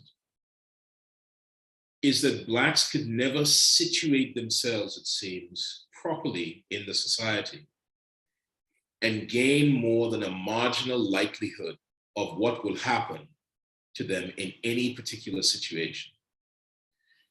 And there are people who've written about this. Ellis Coates wrote a book called The Rage of the Privileged Class. So these are people who I call them Brian Gumbles. So they speak well, they dress well, they're sophisticated, they're knowledgeable, they went to the best schools, they have some of the best jobs, they're Black, and they're writing about the constant shock. One of the other things about cognitive neuropsychology is that the brain is always seeking what is called a proportionality constant with the world. So you're not expecting surprises. You drive a certain way according to the rules. People aren't supposed to run the red light. That's a surprise, right? You service your car, you don't expect the tires to blow out. That's a surprise. So there are all these things that people may call it taking it for granted. That's a little bit too general. We organize ourselves to limit surprise. We're constantly trying to limit surprise. And the neuroscientist Carl Friston speaks about this very often. But if you live in a society that's a society of laws, and you can never seem to get by the entropy of surprise, because the normal things in which where you place yourself, you don't. So I'll give you another example. I didn't finish that statement, but I was surprised when I came to America. I was teaching at George Mason. And President Clinton, President Bush, President Obama was issuing medals to soldiers, Black and Hispanic soldiers who served in Vietnam, in some cases in the Second World War, who did not receive the benefits that was the soldier. You can't make excuses for that. That's a sort of margin beyond a margin of likelihood that is just, you can't metabolize that and feel that you're part of the society, right? I met John McCain once, and I asked him, I said, well, how do you feel having your medals when in military terms, it's a brotherhood of blood, patriotism, and iron? And if we're going to believe in that, right? I couldn't take my medal if I know you deserved one and you weren't given one. Because if you're going to have a covenant, and this is where we're getting to, this is where we're going to end up. If you have a national covenant, and that covenant is that those who sacrifice for the national well-being those who risk their lives. Well, what if the people who are risking their lives are actually slaves that the society enslaved? That was the question at the Truth and Reconciliation Commission in South Africa, right? Desmond Tutu asked the question, well, we are all supposed to obey the laws of the state, but what if the state is the terrorist? Yeah. You can't say that the citizen must find a way. And this is, I think, what you were referring to at the beginning, where some of these narratives are just pull yourself up by your bootstraps and, the little engine that could, and, suck it up, and deal with life as it is. Yes, you have to do that because in law, there's something called mitigation. And if you see your house burning and you didn't burn it, you have an obligation to attempt to put the fire out. That's your job. So mitigation is the highest point of personal responsibility because it's actually taking responsibility for something for which you are not responsible. So every citizen has to do that as their duty. But that doesn't eliminate the responsibility of the state, where the state has denied that citizen a benefit to which that citizen is entitled. If I pay taxes in the United States,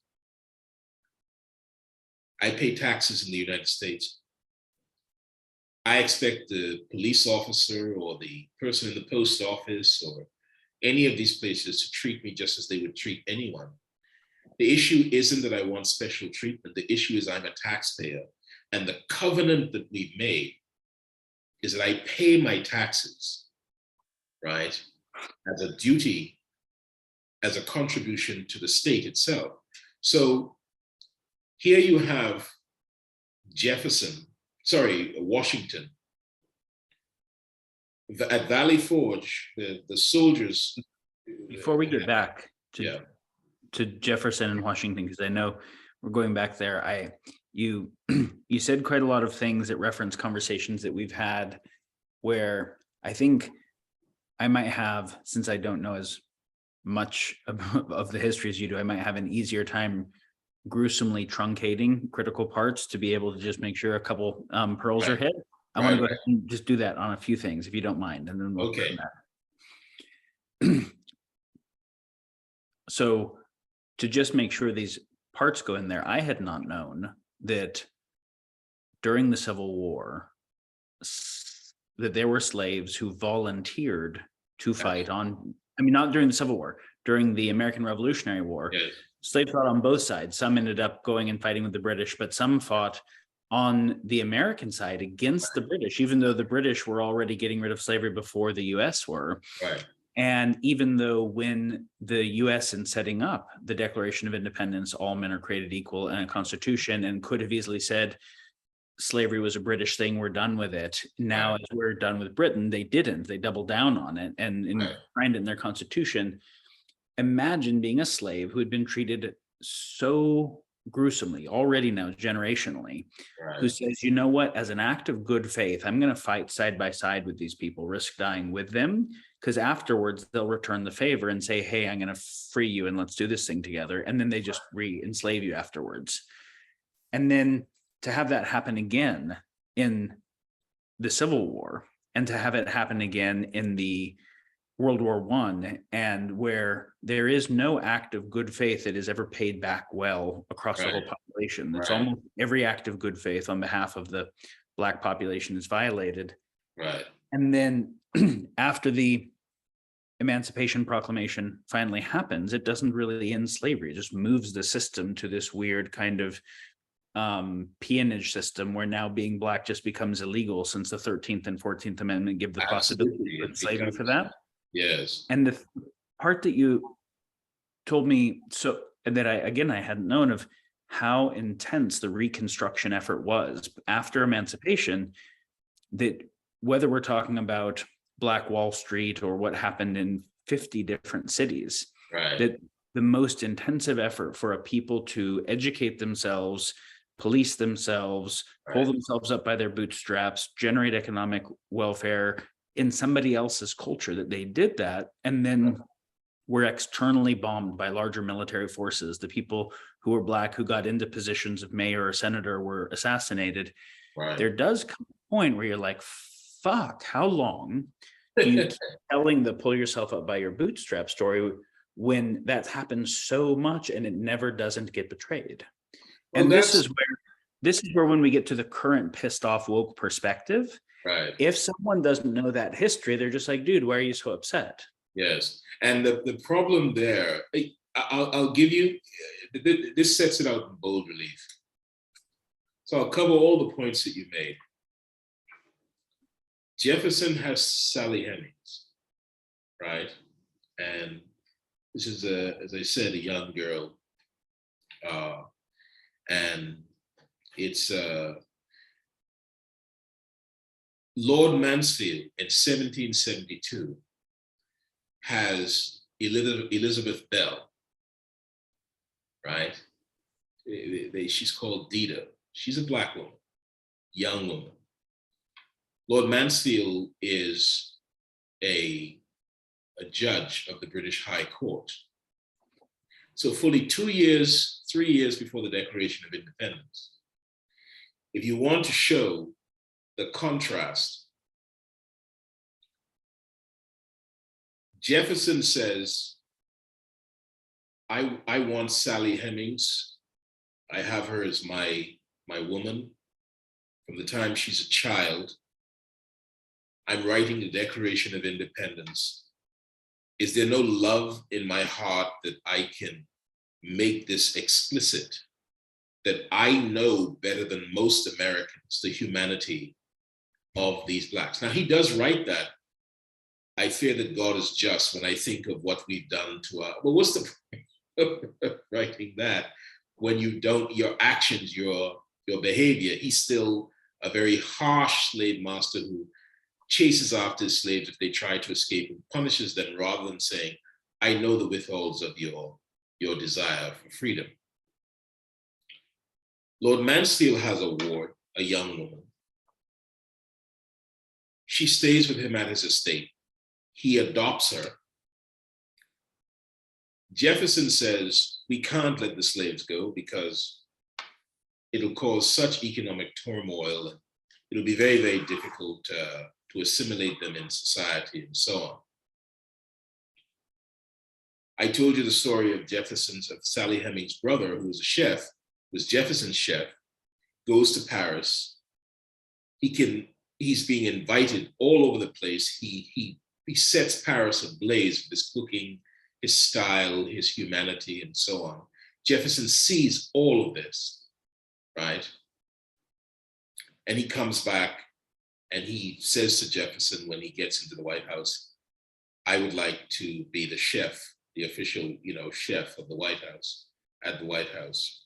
And Jefferson doesn't answer him. He drinks himself to death in some gutter somewhere, right? He can't believe it.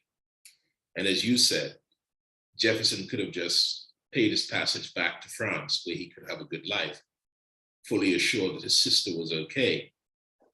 Doesn't happen. Lord Mansfield a case is brought to him called the Somerset case. In this case, the British slavers, and the British had a surreptitious way of being involved. So the Barclays, the Lloyds, the entire board of the Bank of England, almost every lord in Bristol, Liverpool, and London were all engaged in the slave trade. They were secretly owned ships and things of that sort, provided insurance, provided loans, even though it was illegal in Britain, right? But when this case came before Mansfield, the plaintiff said, the defendant said, if you rule against us, many of us will come to economic ruin. Mansfield's judgment was, let justice be done, though the heavens may fall. Now, so on the economic side, he's different. Men of the same era, men of the same intellect, distinction, prestige, Mansfield was a much wealthier man. I mean, he was what Jefferson wanted to be. So if that's your ambition, this is the man you want to be like. He rules by conscience and says, let justice be done, though the heavens fall. And then he does something. He makes Elizabeth Bell the first heiress of the Western world, Black heiress, by leaving her a share of his estate. So every action he took towards her confirmed and embellished her humanity. Every action that Jefferson took towards Sally Heming merely used her as a means to an end, although in the end, she negotiated with him a settlement for her and her children. So the point you are making here is, when there's so much debate around monuments made to people who were great men but not good men currently, and we think about early history, one of the arguments is they were a man of their time, and you're basically saying, right.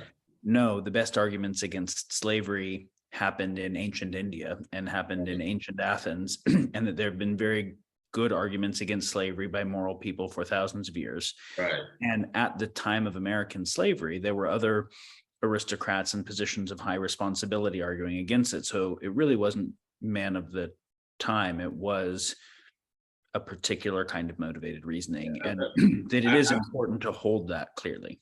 Yes, and you got to be able to hold that without throwing our hands up and saying, I want nothing to do with Jefferson. You can't avoid Jefferson. That's not the real lesson in life, whether it's in your personal life or in political life, is that you have to hold things together in yourself that are anathema to your values and so on, and be able to maneuver them in the right way and figure out what the lesson is in that thing. So Washington is at Valley Forge. The soldiers are suffering from smallpox. There's a young man who's brought by an American aristocrat, says this young man has a solution for smallpox. This young man shows them how to create a medical solution for smallpox, and they inoculate members of the army. At the same time, there's a Prussian officer who whips the army into shape, right? Who turns out, we learn later, to be a gay fellow. So you have a black and a gay saving Washington's army at Valley Forge. It's hard to process, to metabolize where the sympathy is in Washington, given that he had the capacity, much greater than Lord Mansfield, to put matters right in America, right? He had, if you're going to say that he had the kind of influence and he was the kind of example and people honored him in the way that they did, respected him in the way that they did, you can't use that as a trophy. You have to ask, where has he used that as a tool? Right? The Fugitive Slavery Act, didn't Washington enact that? Say again? I said, I think Washington enacted the Fugitive Slavery Act, didn't he? Which happened to be one of the particularly gruesome ones. Absolutely. And so my point is, at every turn, again, when you expect more than the marginal likelihood of an appropriate behavior, you get less than the marginal likelihood of appropriate behavior, and you get a surprise. But when you are living according to principles, in general, there should be fewer surprises, right? There should be fewer surprises. So now, obviously, more people studying US history, whether from a blue state or a red state, have come to know about who George Washington and who Jefferson are than Lord Mansfield. And so there comes to be a question where it seems like those who are good at the game of power and good at rationalizing abuses of power that are advantageous to them, while still being able to appear moral and maybe even be moral in other contexts that are not too costly for them, end up winning. And so this seems to be kind of the beginning of where critical theory starts to say we have to reevaluate in light of the game of power being central. But that ends up coming to where we are that is so challenging in culture at the moment. So I think there might be a few more steps that you want to set up. I'm just kind of making a Yes, line no, for sure. go. You know, Ralph Ellison writes a book, American novelist, great novelist, writes a book called Invisible Man. And he's basically saying that as a Black man, I'm invisible. The book has a scene called the Golden Day, right? Golden Day. There's a Black college in the town, and the head of the college is Dr. Bledsoe. And Dr. Bledsoe, Mr. Norton, is the man who sponsors the college, the wealthy northerner who sponsors the college. And Dr. Bledsoe tells one of the students, okay, you drive him around, but you take him to the pretty part of town. Do not take him to where those true Negroes are, right? Because I don't want to get in trouble, basically. So Mr. Norton sees, he's driving around with the young man. They take him to the pretty part of town. But then he sees someone in the field. And this is an old timer, you call them, a Black old timer, and he's in the field. And Mr. Norton says, take me to him. And the young man knows immediately, this is against the instructions that I was given. You're not supposed to go on the other side of town. They go on the other side of town. The old timer's name is Trueblood. And that just tells you right away, you know, that sounds like a guy from Louisiana standing in the marshes who has wisdoms your head can never, you know, you can't really hold it in your head. And the man, Mr. Norton becomes aroused, so to speak. I mean, in every aspect of his being, he cannot handle what is being shared with him. He faints. And the young man is just terrified now because I'm in the South at this school with a white man in my car who's out. This is not good. So he drives, and there's a bar called the Golden Day. That's why it's called the Golden Day scene. The Golden Day. But on top of the bar, because Blacks have nowhere to go, is the insane asylum. So they take him to this bar, and my grandfather and his friends used to pour everything that was 1 inch high in the bar into one glass, and they used to call that swill. So they give him something that's the equivalent of swill, and he turns red, and he's just, you know, I mean, it's probably equivalent to gasoline at that point. They take him upstairs to the insane asylum because there is a physician up there, brain surgeon, but he's completely off his rocker. He's insane. But they figure that's the closest thing we have to a doctor. This is a wealthy man who sponsors a college in this town. We need to make sure that he gets some medical attention. After all, that's who we have to go to. And the scene there is one of the most powerful, in my view, in the history of American literature. Because the brain surgeon says, why are you sponsoring this boy's education? And Mr. Norton gives the usual spiel, because I want him to do well. And so the brain surgeon basically asked, well, can he replace you? And this is the ultimate question. You're doing all of this, but can he actually replace you? If you believe in this covenant, what are the limitations to this covenant? And the brain surgeon basically tells Mr. Norton, I am a brain surgeon. I am at the apex of what Americans regard as brilliant. A scientist, a physician, and not only that, I served in the war And that when I came home, someone was dying. I get off the ship, someone's dying. I take my little bag and I operate on him. And the white people there beat me to convince me that just because I have this talent doesn't mean I'm equal to them. I mean, it's a dramatization of precisely everything that we're saying. That when he came off that boat, having volunteered for a country that enslaved him, and he's also a neurosurgeon, which means he's achieved the highest level of scientific training in the medical profession. It's possible. Nobody walks around calling a neurosurgeon dumb. I mean, that just doesn't, it just doesn't happen, right? And so he's at the apex of what should be respectability. And yet he finds himself chased away because there is a notion that we can't let you believe that even though you put in the work and you made the sacrifice, that you've earned anything.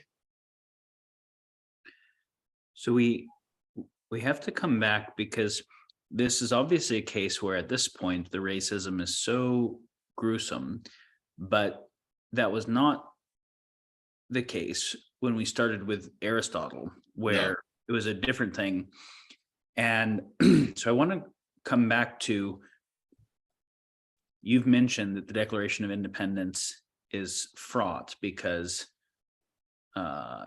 it was written by someone who raped his underage slave and didn't give her or any of the other slaves the opportunities that he easily could have.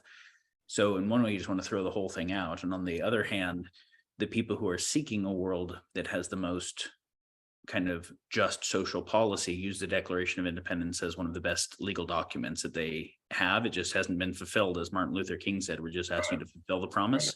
Right. But I think the key thing is the idea that we became so economically wed to the slavery system and built a system that was so dependent upon it until really the Industrial Revolution started, and capitalism more widely started to make it to where we were less dependent on it, which is an argument as to what actually ended slavery and created a capitalist indentured servitude system. Right. But that we had to, in order to do this weird mental gymnastics that all men are created equal and that we're moral, we had to make Black people not men. Right.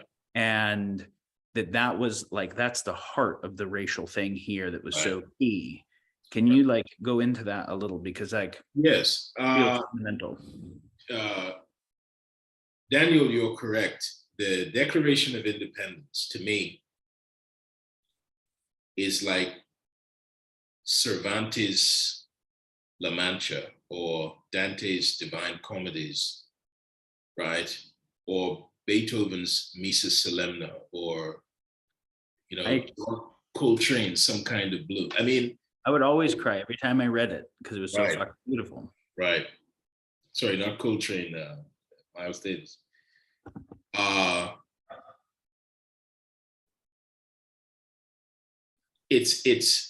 And here's why. If you are a legal scholar, and if you are a linguist, and you are a logician, you'll read this document and understand.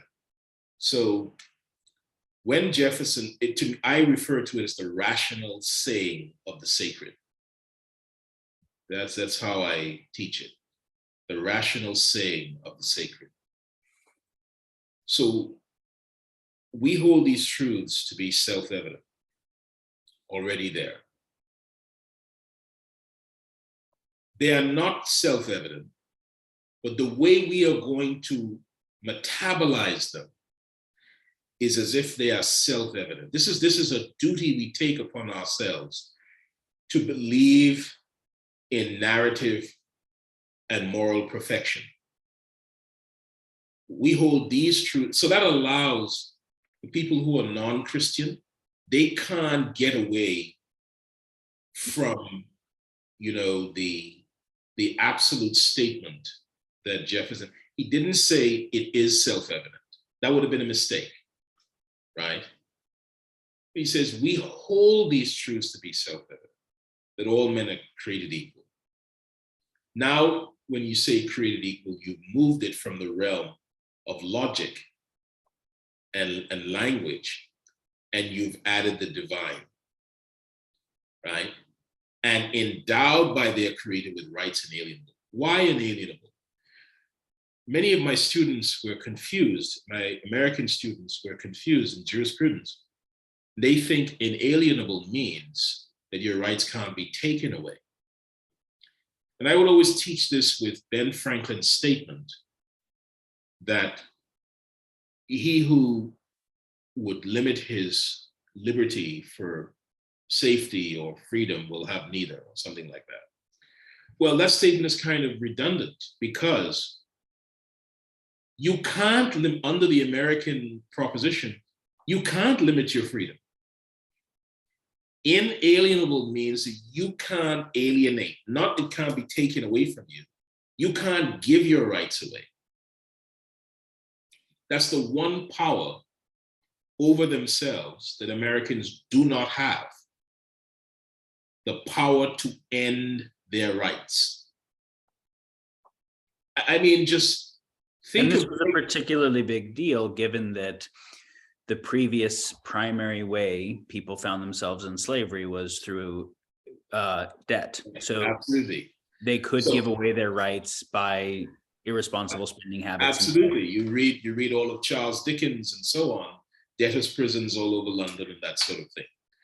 So this is a profound statement that does an amazing logical trick and then subsumes it with divinity and then formulates out of this a covenant that is impregnable. It's impregnable as stated, right? And there can be no doubt of Jefferson's genius. It reads beautifully, it's logical, it has brevity in the sense that the main statement says everything that needs to be said, all right? And I've always found it tremendous, but you have to ask yourself what, and I gave some lectures with Professor Jeffrey Stewart and Adrian Davis and Nell Painter and a group of others at the Princeton Mid-Atlantic Scholars Association between 97 and 99. And I referred to this as a moral schizophrenia, that the statement is so profound that it actually, it seems to me, had to have been created by two separate minds. One mind creating that statement, another mind enslaving human beings. And near the bottom, Jefferson actually blames King George, saying that it was he who put us in this nasty business of the slave trade. And you read it and you're asking your human beings in relationships. Psychologists always tell you, they talk to you, be careful of what you say. There's some things that you say that eliminates the possibility of anything rational following that. So if someone is going to make a statement like this and has slaves, it eliminates the possibility of anything rational which can be said after that, right? And so this is why the failure of the founding fathers and many, many Americans at the front end of this period is not just a slight flaw. It's not just a tick.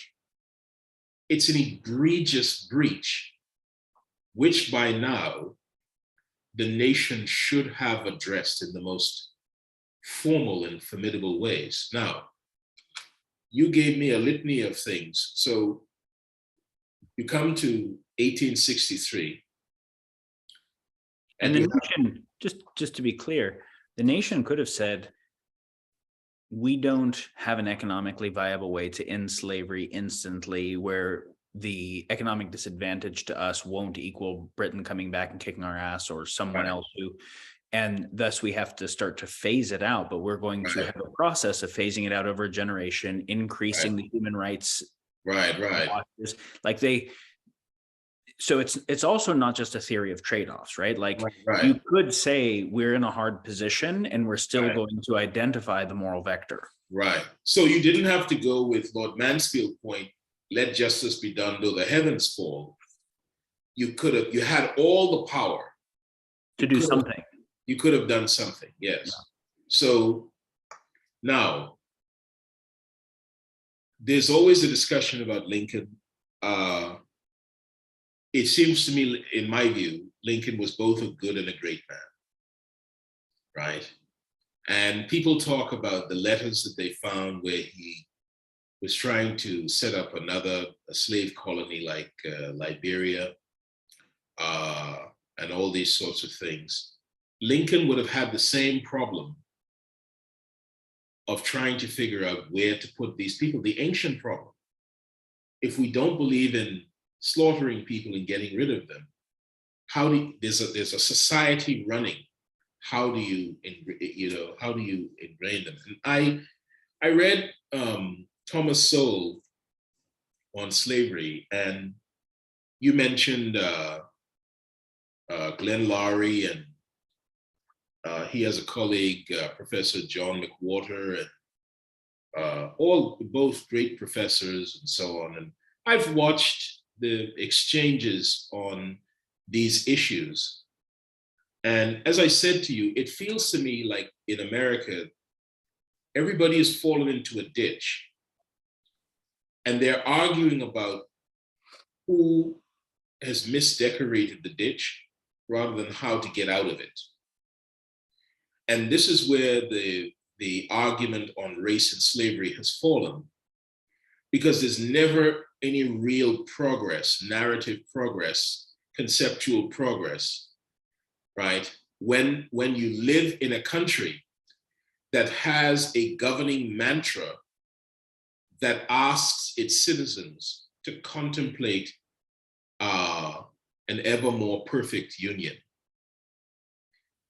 So this should be the American prayer before any public discussion, before any disagreement. It should be that the end of any debate we have should be setting us on the train to a more perfect union. That really, you have that there. It doesn't matter that it was written by people who didn't follow it. Because, it's like the NBA or football. People say, well, we didn't create this league and this league is for all the owners and so on. Yeah, but if you don't show up to work and you do whatever you want, you're not going to have a league. You're not the one negotiating television contracts. You're not the one putting up the money for, you're not doing any of that. There's an entire industry behind that.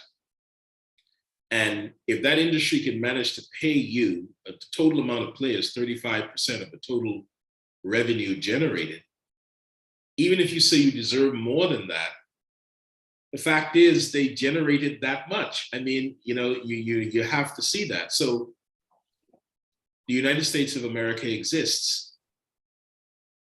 It exists, right? The question is whether or not even those who feel themselves rightly victims of what has transpired over its history, whether they have what it takes to pursue a more perfect. And here's the point, that's not a criticism, because we have discussed this already, that after the Emancipation Proclamation, you would think people who've been enslaved in one way or the other for more than half a century, or almost half a century, sorry. They've had their families broken apart, their wives, daughters, and mothers raped, right? They've seen a spawn of children. The families are not actually, in many cases, unified. 50% of all of the slave sales broke up nuclear families, removed the Absolutely. parents. So the pain is devastating. Excuse me. And when I read Thomas Sowell, and I love Thomas Sowell, he's taught me things that I'm going to mention here, brilliant insights.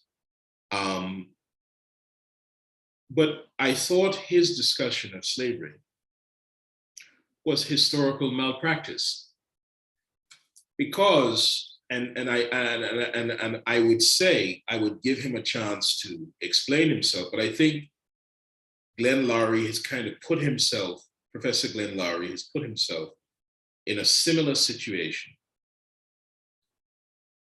just arguing about wokeness without the preliminary argument for how we got there.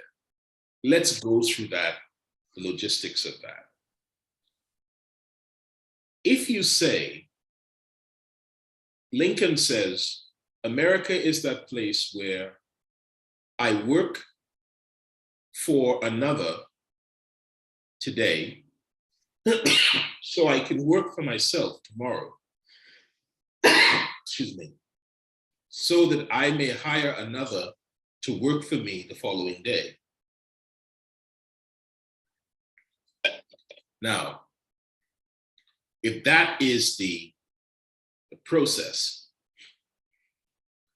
I show diligence and initiative, work for someone else. I show creativity, work for myself. I expand, and I have another work for me. And then he can repeat, or she, that same process. That's America. All right. When the slaves are freed, those enslaved are free. They don't ask for anything. They don't complain. They don't demand anything. What they do is they build 52 enclaves all over the United States. They negotiate for schools. They, more than 150 that I know of, become public officials or congressmen or, these sorts of things. You get all of these medical schools like Mahari, Xavier. They produce morticians, dentists, physicians, all these people, because whites don't want to do these things for them. They create a vibrant society. Most people know about Tulsa or Rosewood or Grosse Pointe in Detroit and a couple of others. I have actually found that most people don't. I found that maybe now education has changed where most millennials do, but it's amazing how many people that are Gen X or older never heard. No idea. Black Wall Street. Never heard of the bombings, never heard of anything like that. It's stunning because, and the way I teach it is not just Blacks had their own things. It's, hey, they had the right to complain, to demand, but they went out and built these things themselves. So in terms of the American ethic, these are the greatest Americans that ever lived. In terms of the American ethic, these are the greatest Americans that have ever lived, because they pulled themselves up by their bootstraps. Pulling yourselves up from having been a slave for multiple generations is different than pulling yourself up from being poor. It just is. Like, it's just totally different. It's a way higher degree of trauma and lack of agency. And you're doing it not just from slavery, but in an atmosphere of racism, right? And let's try to understand what racism is. Everybody has prejudices. Racism is not a feeling. Racism is a construct, is an infrastructure of power. And that means that's why when people say, well, Blacks are racist, actually, no, they're prejudiced. They have prejudices just like you. Everyone has prejudices. But if I can apportion benefits based on race, if I can impose on you based on race, if I can eliminate your ability to complain and find a solution based on race, that is racism. That is more than prejudice, because I still have the prejudice in me, but I'm able to do something externally that limits your chances because of my prejudice. And so they operate in this circumstance. And it would be interesting to me. I mean, there are books about it. There's one called The Burning, which is a good book.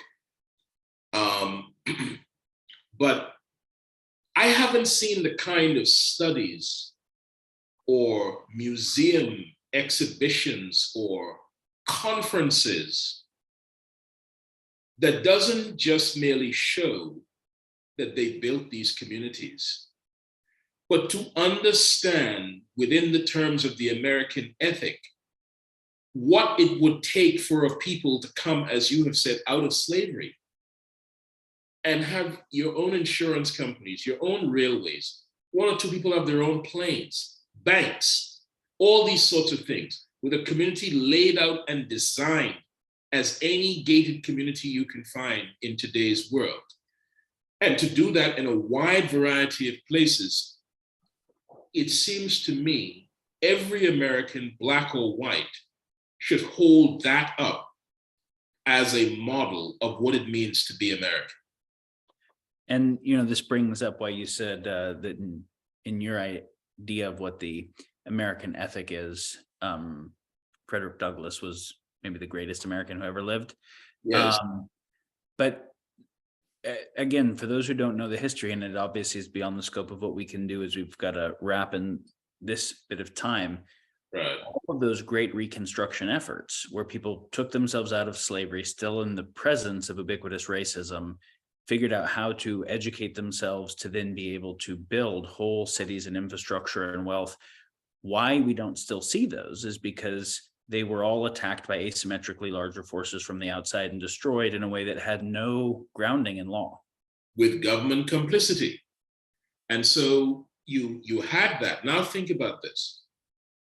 You come out of slavery, you have this pact where the Union Army is in all throughout the South. States have their chances to, and you can read about this in Black Reconstruction for those who want to read it, by W.B. Du Bois. And there's also a great series of studies by a young professor, Elora de Renancourt.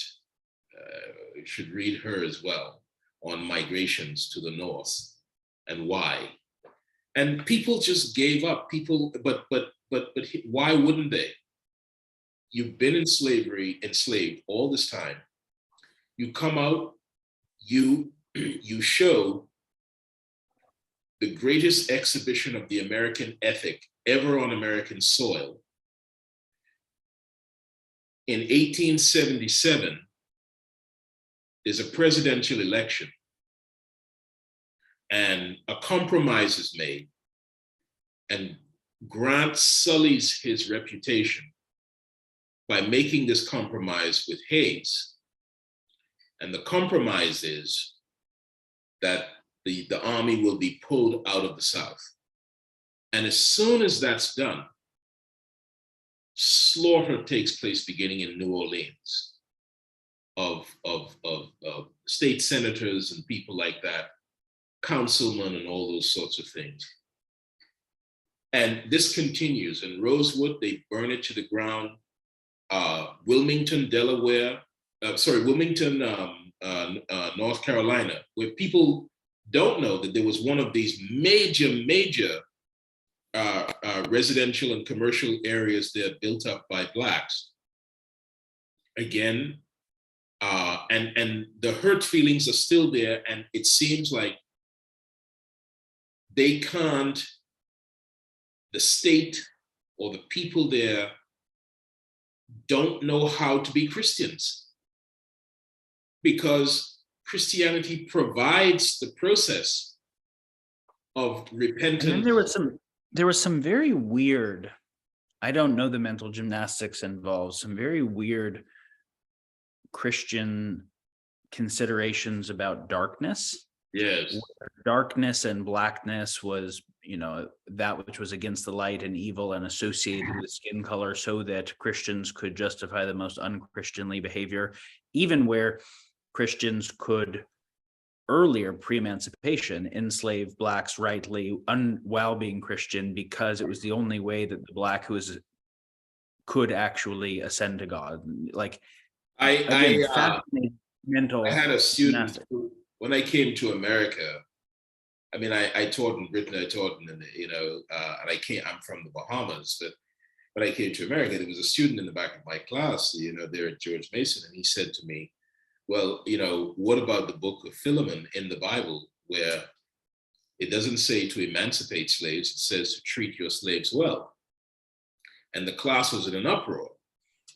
And my point to them was, no uproar is necessary. We're talking. And so I had him explain himself. And I said, okay, so your view is that slaves should obey their masters. Here's the problem. If I agree with you, it means you shouldn't be in this classroom. You should be back as a feudal serf somewhere in Europe, obeying the book of Philemon. And it's just one of the things we have to understand.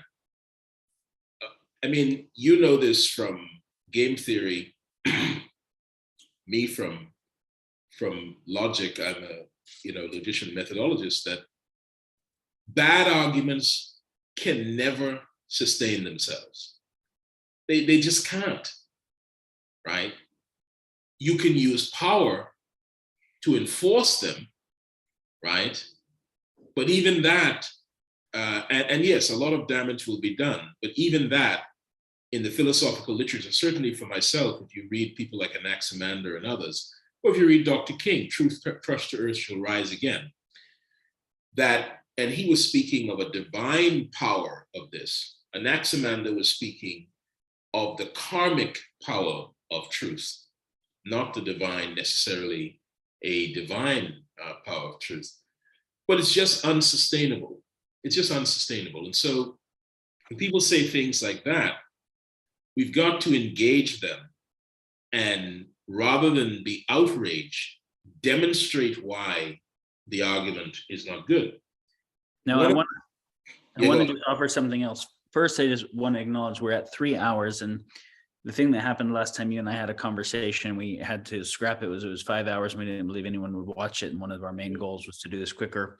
Right. And obviously, we've jumped around a bit, but we have not got through the founding of the country, through the Civil War or post-Civil War, or the debt slavery, or 13th Amendment system, or Jim Crow. So I'm going to just acknowledge I believe both of us are willing to come to a second round of this. Yes, we are. To address questions and do the rest of the narrative if people on the STOA are interested. Right. I want to just think of how we move towards some closing thoughts so far, realizing we're going to have to make some leaps. And one that I want to offer is, when you're saying, let's not get outraged, let's be able to have good, honest, rational conversations, because we want to be connected to the truth, that karmically, logically, divinely, in all ways, that's a good thing. I agree. And obviously that's what we're trying to do, is be able to have a conciliant perspective. Right. But this also ends up getting to be one of the reasons that people become anti-woke, is they say, look at these people who are so outraged, and I'm going to throw their argument out just because they're outraged. Right. And so I want to just kind of steel man again, where it's like, what the fuck is left? If during the great rebuild effort that you're talking about, they're like, okay, we won't educate ourselves in the traditions that we had come from in Mali or wherever we were from in Africa. We'll educate yourself in your traditions and wear these clothes and educate ourselves more than you to be able to prove the things that we need to and like that. And we'll do good faith contracts. We'll create economics, what you talk about. But then even if we get democratically elected, we get assassinated. And even if we build the property, it all gets burned down. And then even if all this work happens for a civil war to say we're not slaves anymore, a loophole in the 13th Amendment says all we have to do is be arrested for an indefinite period of time and now we can be slaves again. And a bunch of bullshit laws like vagrancy and loitering get made for Black people to have indefinite. Right. I'd be fucking pissed. I would be fucking pissed. And I would think that if I continued to engage in good faith with a system that had more power, that used that good faith to then fuck me over every time, that I was a sucker. Yes. And this is where you start to see the hip hop community adopting the 48 laws of power as a Bible and being like, come on, if you don't know who the sucker in the room is, it's you. Right. And so one of the things we've talked about is you have kind of naive good faith, in which case, if you have less power and you engage in good faith, you get fucked. Then you're cynical and you're at the 48 laws level. But in here, there is no good answer for the world. No, it is game theoretic in a way that with more tech does end in a war of all against all. Right. And then you have to become post-cynical. So there's a kind of post-cynical good faith where you can tell if someone is really good faith or not, but you're oriented towards how do we create it? Right. And it seems that the thing we have to do is be able to walk through those steps into a kind of post-cynical good faith that can look at all of the really bad faith and the fact that, like, it's not just historical. The stuff we're talking about, that whether we're talking about redlining or the remnants of the war on drugs or whatever, that these are still current things, that systemic injustice associated with race is still happening today. Right. Right. And so, like, I think I want people who are, who will get in the uproar about it, to do a better job of trying to engage in good faith conversations where the other side really is coming from good faith. The question, I also want more willingness to participate with the upset, right, when it arises, because it has reason behind it. And that's kind of what I wanted to construct, is a sense of like, yes, there's a gentleman who's a mentor to me since I was 11. And I speak throughout the Caribbean, Africa, and so on in my role, in varieties of roles. And he said to me one day, Gilbert, we spent a lot of time criticizing the old. Now it's time to inspire the young. Because we can't promise them a world filled with a bunch of old liars and crooks. We can't promise them that world. That's not a world to live in. And this was one of the criticisms of Ta-Nehisi Coates in his book, where he writes a letter to his son. And the idea is, you promised your son a world in which you're only at the cynical level, as you say. How do we get to the post-cynical level? And I see that Professor Lowry and Professor McWhorter have mocked him for that, but they haven't acknowledged the rightful, righteous rage which has come on. Now, what they do is they say, yeah, but you're killing people in Chicago and you're killing people in all these places. And I didn't believe in the 1980s when they said the FBI or the CIA is spreading drugs in the Black community. I didn't believe it, but it turns out to be true. And then empirically true, yeah. And I didn't believe the drugs thing has become quite clear. It's become quite clear. And I didn't believe when, they were talking about targeting and so on. And now police officers I've been collecting them over the last 10 years. white police officers who say in retirement, we planted things on blacks. We did a lot of that. And so if you live in that, it doesn't matter. So the Lowry, I'm getting at your point about how you get to this post-cynical stage. Power is diffuse in America, which is a good thing in one sense. But power is diffuse in America, it means that any attempt you make to organize yourself, especially in a digitally integrated world, means that you are vulnerable to attack. Not just attack, but having your reputation destroyed, all these kinds of things. So that's one. There's a line that Black Americans and any American who wants to pursue a more perfect union will have to accept.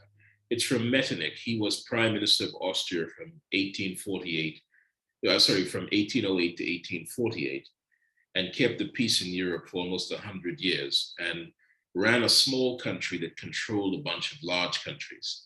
So he's unique in that perspective. And Metternich said, large countries are always right. Small countries can only keep from being wrong. So, but he said another thing, small countries should never pursue their ends. They should pursue the ends of the larger country with their ends embedded. So. Now I want to say something, because what you're saying, there are certain people who feel that they are part of the metaphorical small country right now. That's right. Who would feel just fucking enraged at what you're saying, because it sounds totally unethical. Right. And you're actually not making an ethical argument. You're making a pragmatic argument. That's right. You're saying, I'm not saying that this is what would be good if you just got to have divine rule, but you don't have divine rule. I'm saying this is the best way to advance the interests of your people. And if you do the other thing, you'll actually fuck your own people, and you'll be the only one who thinks you're right. Right. So you're making a very pragmatic argument here about how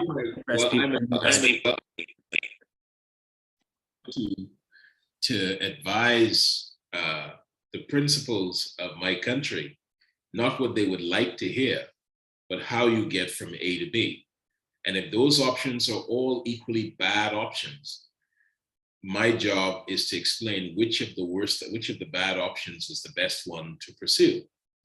Because tomorrow is going to come. And if a powerful nation has done what they've done to you, no one will care how you feel about it, right? Black America is a Canada. If it were a country, it would be the 8th wealthiest country in the world. The problem is, does it have a unifying thesis in which Blacks can work together? Now, the truth is, I've seen some of that. There's a documentary on YouTube, I don't remember who did it, but there's a lady there who is leading this Buy Black campaign. When one of the young entrepreneurs was told, well, some of your stuff is white, he says, no, Buy Black is not an absolute thing. White people make beautiful things, we're going to need them as well. It's just that if we can make laundry soap, and we can buy from food stores, and we can, there are Black designers and people like that. As long as a significant proportion of the money circles in our community, we have an opportunity to do something. So that's one thing that can be done. You're offering a. Go on. Sorry, you're offering a synthesis of Martin Luther King and Malcolm X right now. Yes. So that's what Malcolm X said, and Martin Luther King said the same thing. And where do we go from here? In fact, he was a proponent of universal basic income on the same basis. There's sufficient wealth in America to solve every problem that Black Americans have economically. There's sufficient wealth in America to create a nation within a nation. Now, people say, is that a good thing? Should we segregate ourselves? You're not segregating yourself. When you live in a neighborhood, you live in your house.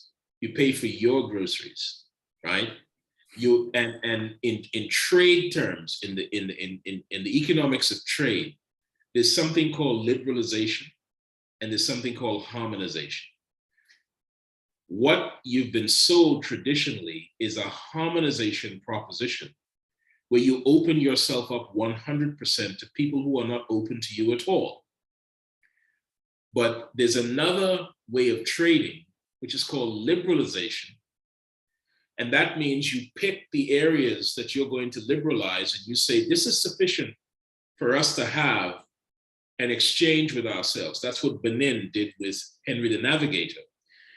So just to emphasize it, if you have harmonization, that means you and I live next door. You can come in my house, eat food, lay down, sleep. You can do everything, use my lawnmower, whatever have you.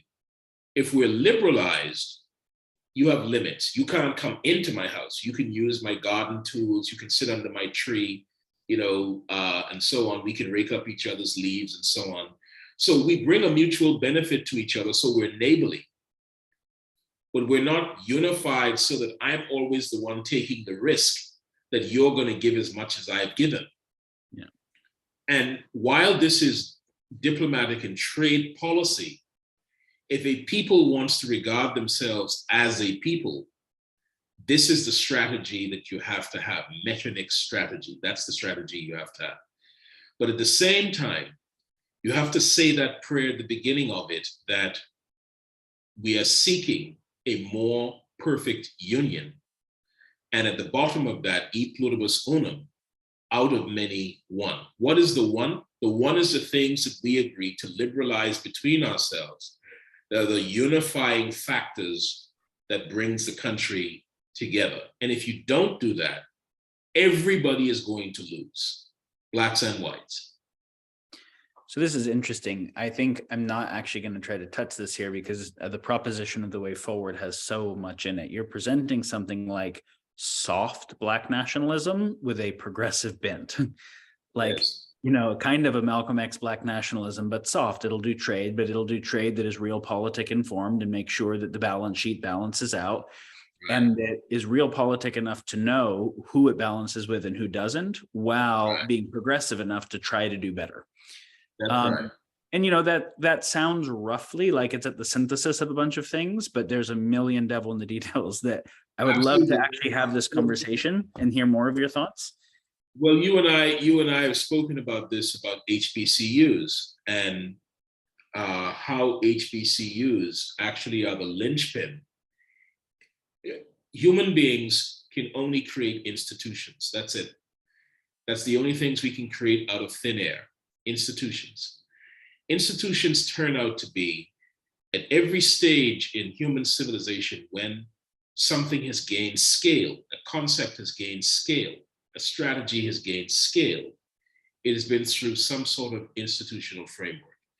Even if you have a flash situation where people do a thing, you don't have the coordinates to continue that thing and to build on it in any way. You can't triangulate it to make it strong and give it a future because you don't have proper coordination at the root level. So HBCUs are institutions that exist already. This is, for those who don't know, historically black colleges and universities. Historically black colleges and universities. But the question is whether or not blacks themselves have recharted them so they're actually on the balance sheet of the black community. That's one of the big questions. And there's sufficient wealth in America to do that. And there's also, I'm speaking now as a finance guy, right, who advises governments on development. And there's also sufficient wealth to develop those of the HBCUs. I mean, when I first arrived in Washington, DC, Howard University was in what was called the ghetto. You could buy a brownstone in the Howard neighborhood. Everybody would warn you, but you could buy a brownstone in the Howard neighborhood, probably between $80,000 to $150,000. Now you'd have to pay $3 million. But did Howard University own those brownstones around itself? So that's wealth that had been gentrified that you've missed. And the reason you missed it is because one of the things that people who don't live in development zones and trading zones, one of the things they don't understand is that essentially cities and countries don't die. They may, they don't really die. Certainly not in a place like the United States in the manner that we're talking about. Certainly not in Washington, D.C. If there's any place on earth where there'll be humans running around for quite some time, it'll be Washington, D.C. And you have to have a strategy of the future. You cannot you have to have a vision of America. This is one of the criticisms of Barack Obama by diplomatic scholars. He didn't wake up every morning with the idea, I want Britain to do this, I want Germany to do that, I want China to do this, and it doesn't matter whether they do it or not. I have a picture of the world that I want to enforce, and I'm prepared to get as much of that as I can. What is the Black person, if there's such a thing, what is their vision for America? One of the problems is that the Black vision for America is being defined by whites who oppose them, and saying that their vision for America is the behavior of some hip hop artists or some entertainers or some drug dealers or some guys in Chicago. That's what America would be. Bill O'Reilly basically said that, right? That's what America would be. But 1 in 50 Black Americans is a millionaire. 1 in 50. So there is, and the question Dr. King asked is, are you merely along for the ride? This is what you said at the beginning.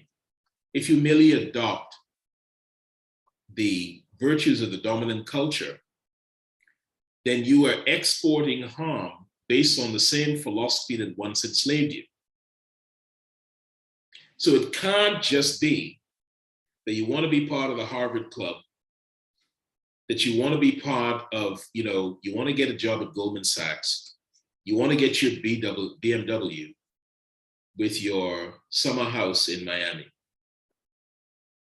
Because those things export a type of harm, and they generate from a kind of perspective on life that was actually the underlying perspective in slavery. You must assert a new set of values that could become the future values of a country. And that's what people who are maligned, subjugated, and marginalized. I wrote a book about this called The Epistemologies of Displacement. They are in a place, they are displaced away from the dominant culture, but they are actually the source of renewal.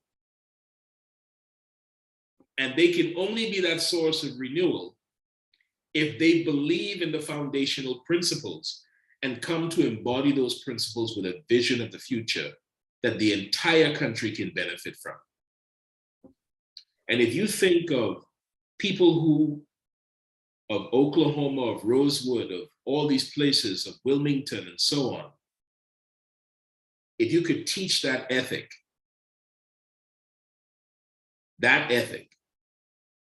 because the people who didn't experience that can't teach that ethic. That applies to Blacks and whites, many of them.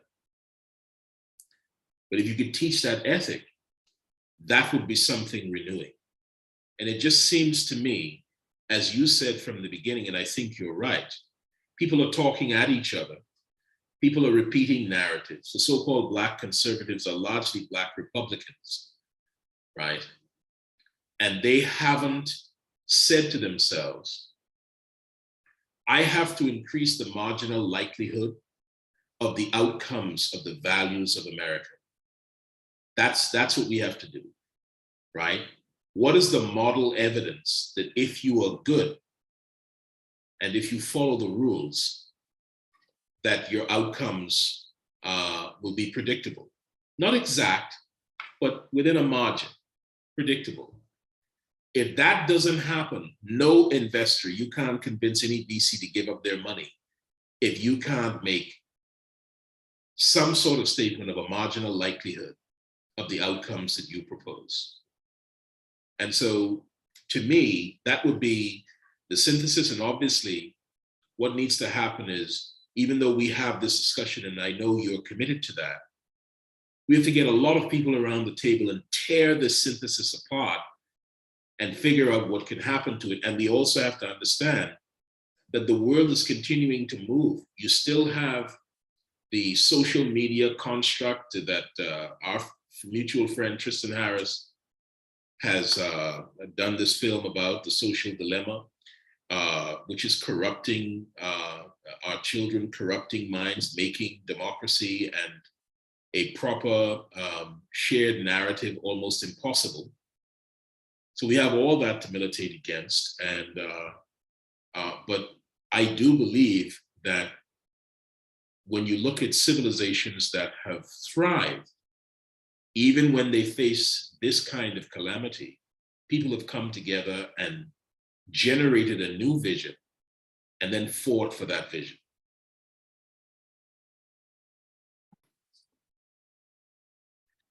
So I'm going to try to ensure that this is the last round of things I say. I hear you saying that we have to have a vision, kind of Voltaire's without vision man perishes, that we can orient towards.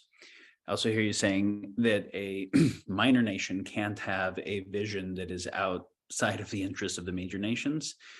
And so it has to have a vision for the major nations that it is embedded within. And so I hear you saying that right now, a lot of Black America is still having its vision defined by white America, if you want to call it that's interests, as opposed to defining its own interests. But some groups that seek to define their own interests define it in a way that is unintegratable with what you could say from a power point of view as a dominant interest set. And so there has to be some way of being able to have unification of visions across power systems, well beyond the scope of what we can discuss right now. I want to acknowledge quite a few things that I think are worth us discussing that maybe if we do a follow-up we can do is you've mentioned in a conversation before that in the way that Du Bois said the color line was defining of the 20th century, that it might be in the 21st century, and that it seems like the woke anti-woke, of which race is probably the deepest center, is the biggest dividing line in the US, and that when you have a polarized democracy, which then polarizes the representative class, which then creates gridlock in the presence of increasingly effective autocracy, i.e. the Chinese model here, then you're in the process of that democracy obsoleting itself. So the racial issues seem like they might be central to the viability of democracy writ large, period. Like, so the domestic issues and the geopolitical issues. Then we look at China and its treatment of the Uyghur, and we say, is that a better racial model or not? And if not, then is there actually a requirement for domestic solidarity? While understanding how hard the domestic solidarity argument is, because when Du Bois said that and said, go ahead and fight World War I, they just got fucked again afterwards. So what kind of insurance would need to be in place? There's a lot. You've brought up approaches to reparations that you think would be helpful versus terrible. There's obviously going quite a lot deeper into the historically Black colleges and universities as almost like economic development zones that could be methods of post-cynical upward mobility that are useful. Right. We also have to face all of this in light of the fact that where the previous answers had always been more GDP, so more pie for everybody, but now we're hitting planetary boundaries where we're not going to be able to keep doing that for environmental reasons. The whole thing's about to get really clusterfucked and with a lot of new constraints. And as you mentioned, the polarizing nature of social media. So all I'm acknowledging is we have not even scratched the issues here yet. I am hoping that we have built a couple useful parts so that those who just weren't familiar can see when people are talking about systemic injustice and systemic racism and people representing perspectives at BLM or whatever, that if you were unfamiliar, you might have a little bit more empathy. And I just want to say two things more that are just random points, simply because they're ones that were very motivating to me and they weren't mentioned. One is, I just want to highlight for everyone how statistical warfare works. In information war, where you're trying to control populations by controlling what they think, it's easy to cherry pick statistics. So I might have a Gaussian distribution of true things, and I just pick the ones on this side, and I can claim true facts. And Consilient's papers, we wrote a paper called How to Mislead with Facts. So when you see people quoting facts regarding systemic injustice, I'll look for statistical warfare, because somebody can say their police are not more fatal to Black people than they are to white people when you factor these things and the relevant violence in their area, which can actually be a true stat, but it doesn't mean that it's not true that the police do stop and frisk Black people a lot more, and they do get harsher sentencing for the same crimes across a Gaussian distribution. And so it's like, you can have a lot of competing things that are true, and you can cherry pick almost every argument from it. That's one thing that I'll say, and to just watch that almost every speaker slam dunks with a cherry picked argument. Right. And then I find that I'm almost incapable of actually empathizing with slavery. Like, I really try to feel it, but I've just never experienced anything close to that. And when you read the depictions of what it was like on those slave boats where everyone is in each other's excrement and whatever, it's like, I don't think anyone who hasn't been there can get a real sense. So I try, but I find that the more recent cases that seem less egregious, but are still so egregious, actually boil my blood more, because I can imagine them more fully. Like, honestly, my empathy is slightly more capable of it. And you were mentioning this case of, just coming up to the civil rights time, where a man in a suit would be walking to church with his wife, being good Christians who were in every way respectable and upwardly mobile, and the police would come by and fondle his wife in front of him, and he could do nothing about it, because any kind of aggression towards the police would be one of those things that the 13th Amendment was a hole for. And the radical emasculinization of that, where then you go a little ways forward and you hear shit about, oh, well, the Black community has no fathers. See, the fault is really the Black fathers. And you're like, fuck. Like, yes, Black fathers, that's a really important thing. We have to figure out what to do with that. But when you've had systemic emasculation, how do you overcome that? Yes. And so there's just like the empathy of, like, the reason history is important is to be able to put yourselves in the shoes of lives that one hasn't lived, and to try to get a sense of, is the advice I'm offering them advice I could even do in that situation? Right. Jefferson, your points are very profound, Daniel, as always. Jefferson said, I'm worried about yes. I'm worried that the white population of America is used to a yes, which is unnatural in a normal society. In a slave society, they're used to hearing yes from all quarters for everything that they want. What happens when a normal society is set up and they can't hear that yes?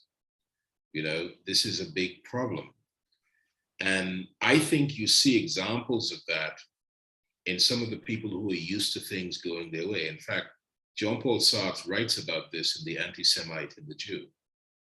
And he talks about the anti-Semite and his claims, cherry picking facts as well, and is able to make. I think the lead up to the Second World War is a good example of how Adolf Hitler's speeches are filled with these kinds of Gaussian distributed facts, where he just picks things, but he never says what Germany did to put itself in this situation in the first place. I'll end with this. There's a wonderful scholar at Duke University, whose name just jumped out of my head, but I'll remember it, who has written about reparations extensively. Everybody, it seems to me, that I've read, seems to me, I'm speaking now just for me, as a legal scholar, as a methodologist, as a logician, get reparations wrong. Mostly what they're talking about is compensation or Roman law restitution. And so in this conclusion that we're making, where we're thinking through options, I just want to end with this because I want people to understand the options that they're vying for. Reparations cannot be demanded. Compensation can be demanded because there's a contract and the contract was not fulfilled. Restitution can be demanded because something was taken and needs to be restored, right? We get that in the Institutes of Justinian. Restitution is a Roman law concept, been with us for a very long time. Reparations has no accounting. Reparations is atonement. The person who committed the wrong is the only person who can introduce or execute reparations. When we look at what happened with Germany and the Jews, that was restitution and compensation, right? That means you have to have an accounting. That means you need a system. You need a balance sheet. You need a set of wrongs. You need to connect in common law those wrongs to the reduction of that balance sheet in some way, right? Or you need to show injury to a specific group of people. Or you need to show loss, all right, where a gain was expected rightly within the law. The University of Glasgow discovered that they benefited from slavery in Scotland. They decided without telling anybody that they were going to set up a $20 million program for students in the Caribbean because their slaves came from the Caribbean. Georgetown University found out that it had about 200 slaves or so. They shut down everything, held a great conference, invited a speaker who's an expert on these things. And they're trying to figure out what is the best route, all right? Both, they want all three, compensation, restitution, and reparations. Because a great institution cannot stand idle when this kind of fact comes to the fore. Otherwise, it undermines its entire purpose for existing, right? And I have to give them credit that they've done that. So in the solutions, I see a lot of people arguing. The scholar's name is Doherty, Professor Doherty at Duke University. And he's a brilliant guy, brilliant fellow, he and his wife, and brilliant arguments all around. But reparations is a moral act. No court can impose it, no one can demand it. So the real issue for us is in whatever we do, we mitigate, which means do what you can do for yourself now. We have a trade policy and a vision, right? Trade with everybody, because that's how friendships were made throughout human history, with people trading with each other, because trading sets up terms where one party isn't giving everything and the other party is simply receiving and giving nothing, right? And then if we can work with the difference between the various compensatory strategies, where if there's compensation, so for instance, people who should have gotten the GI Bill and are still alive, or their children are still alive, that's compensation. People who gave labor or gave value and got nothing, restitution.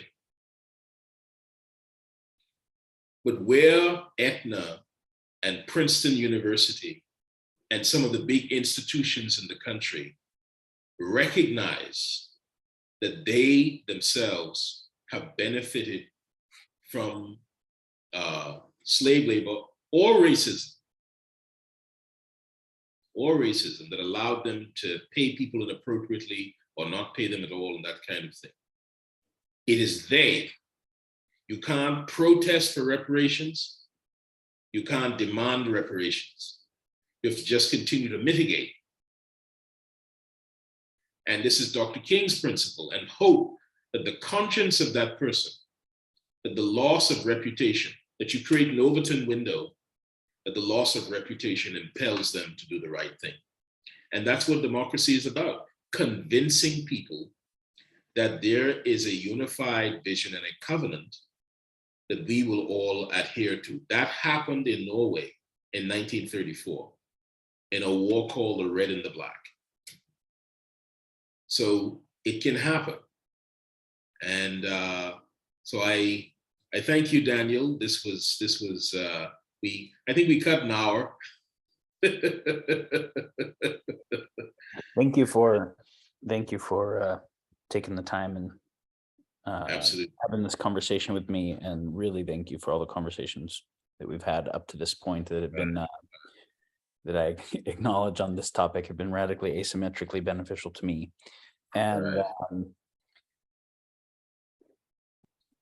so for everyone in the STOA who is watching, the STOA posts their YouTube videos without comments, but if you can message Peter, I think there's a Discord.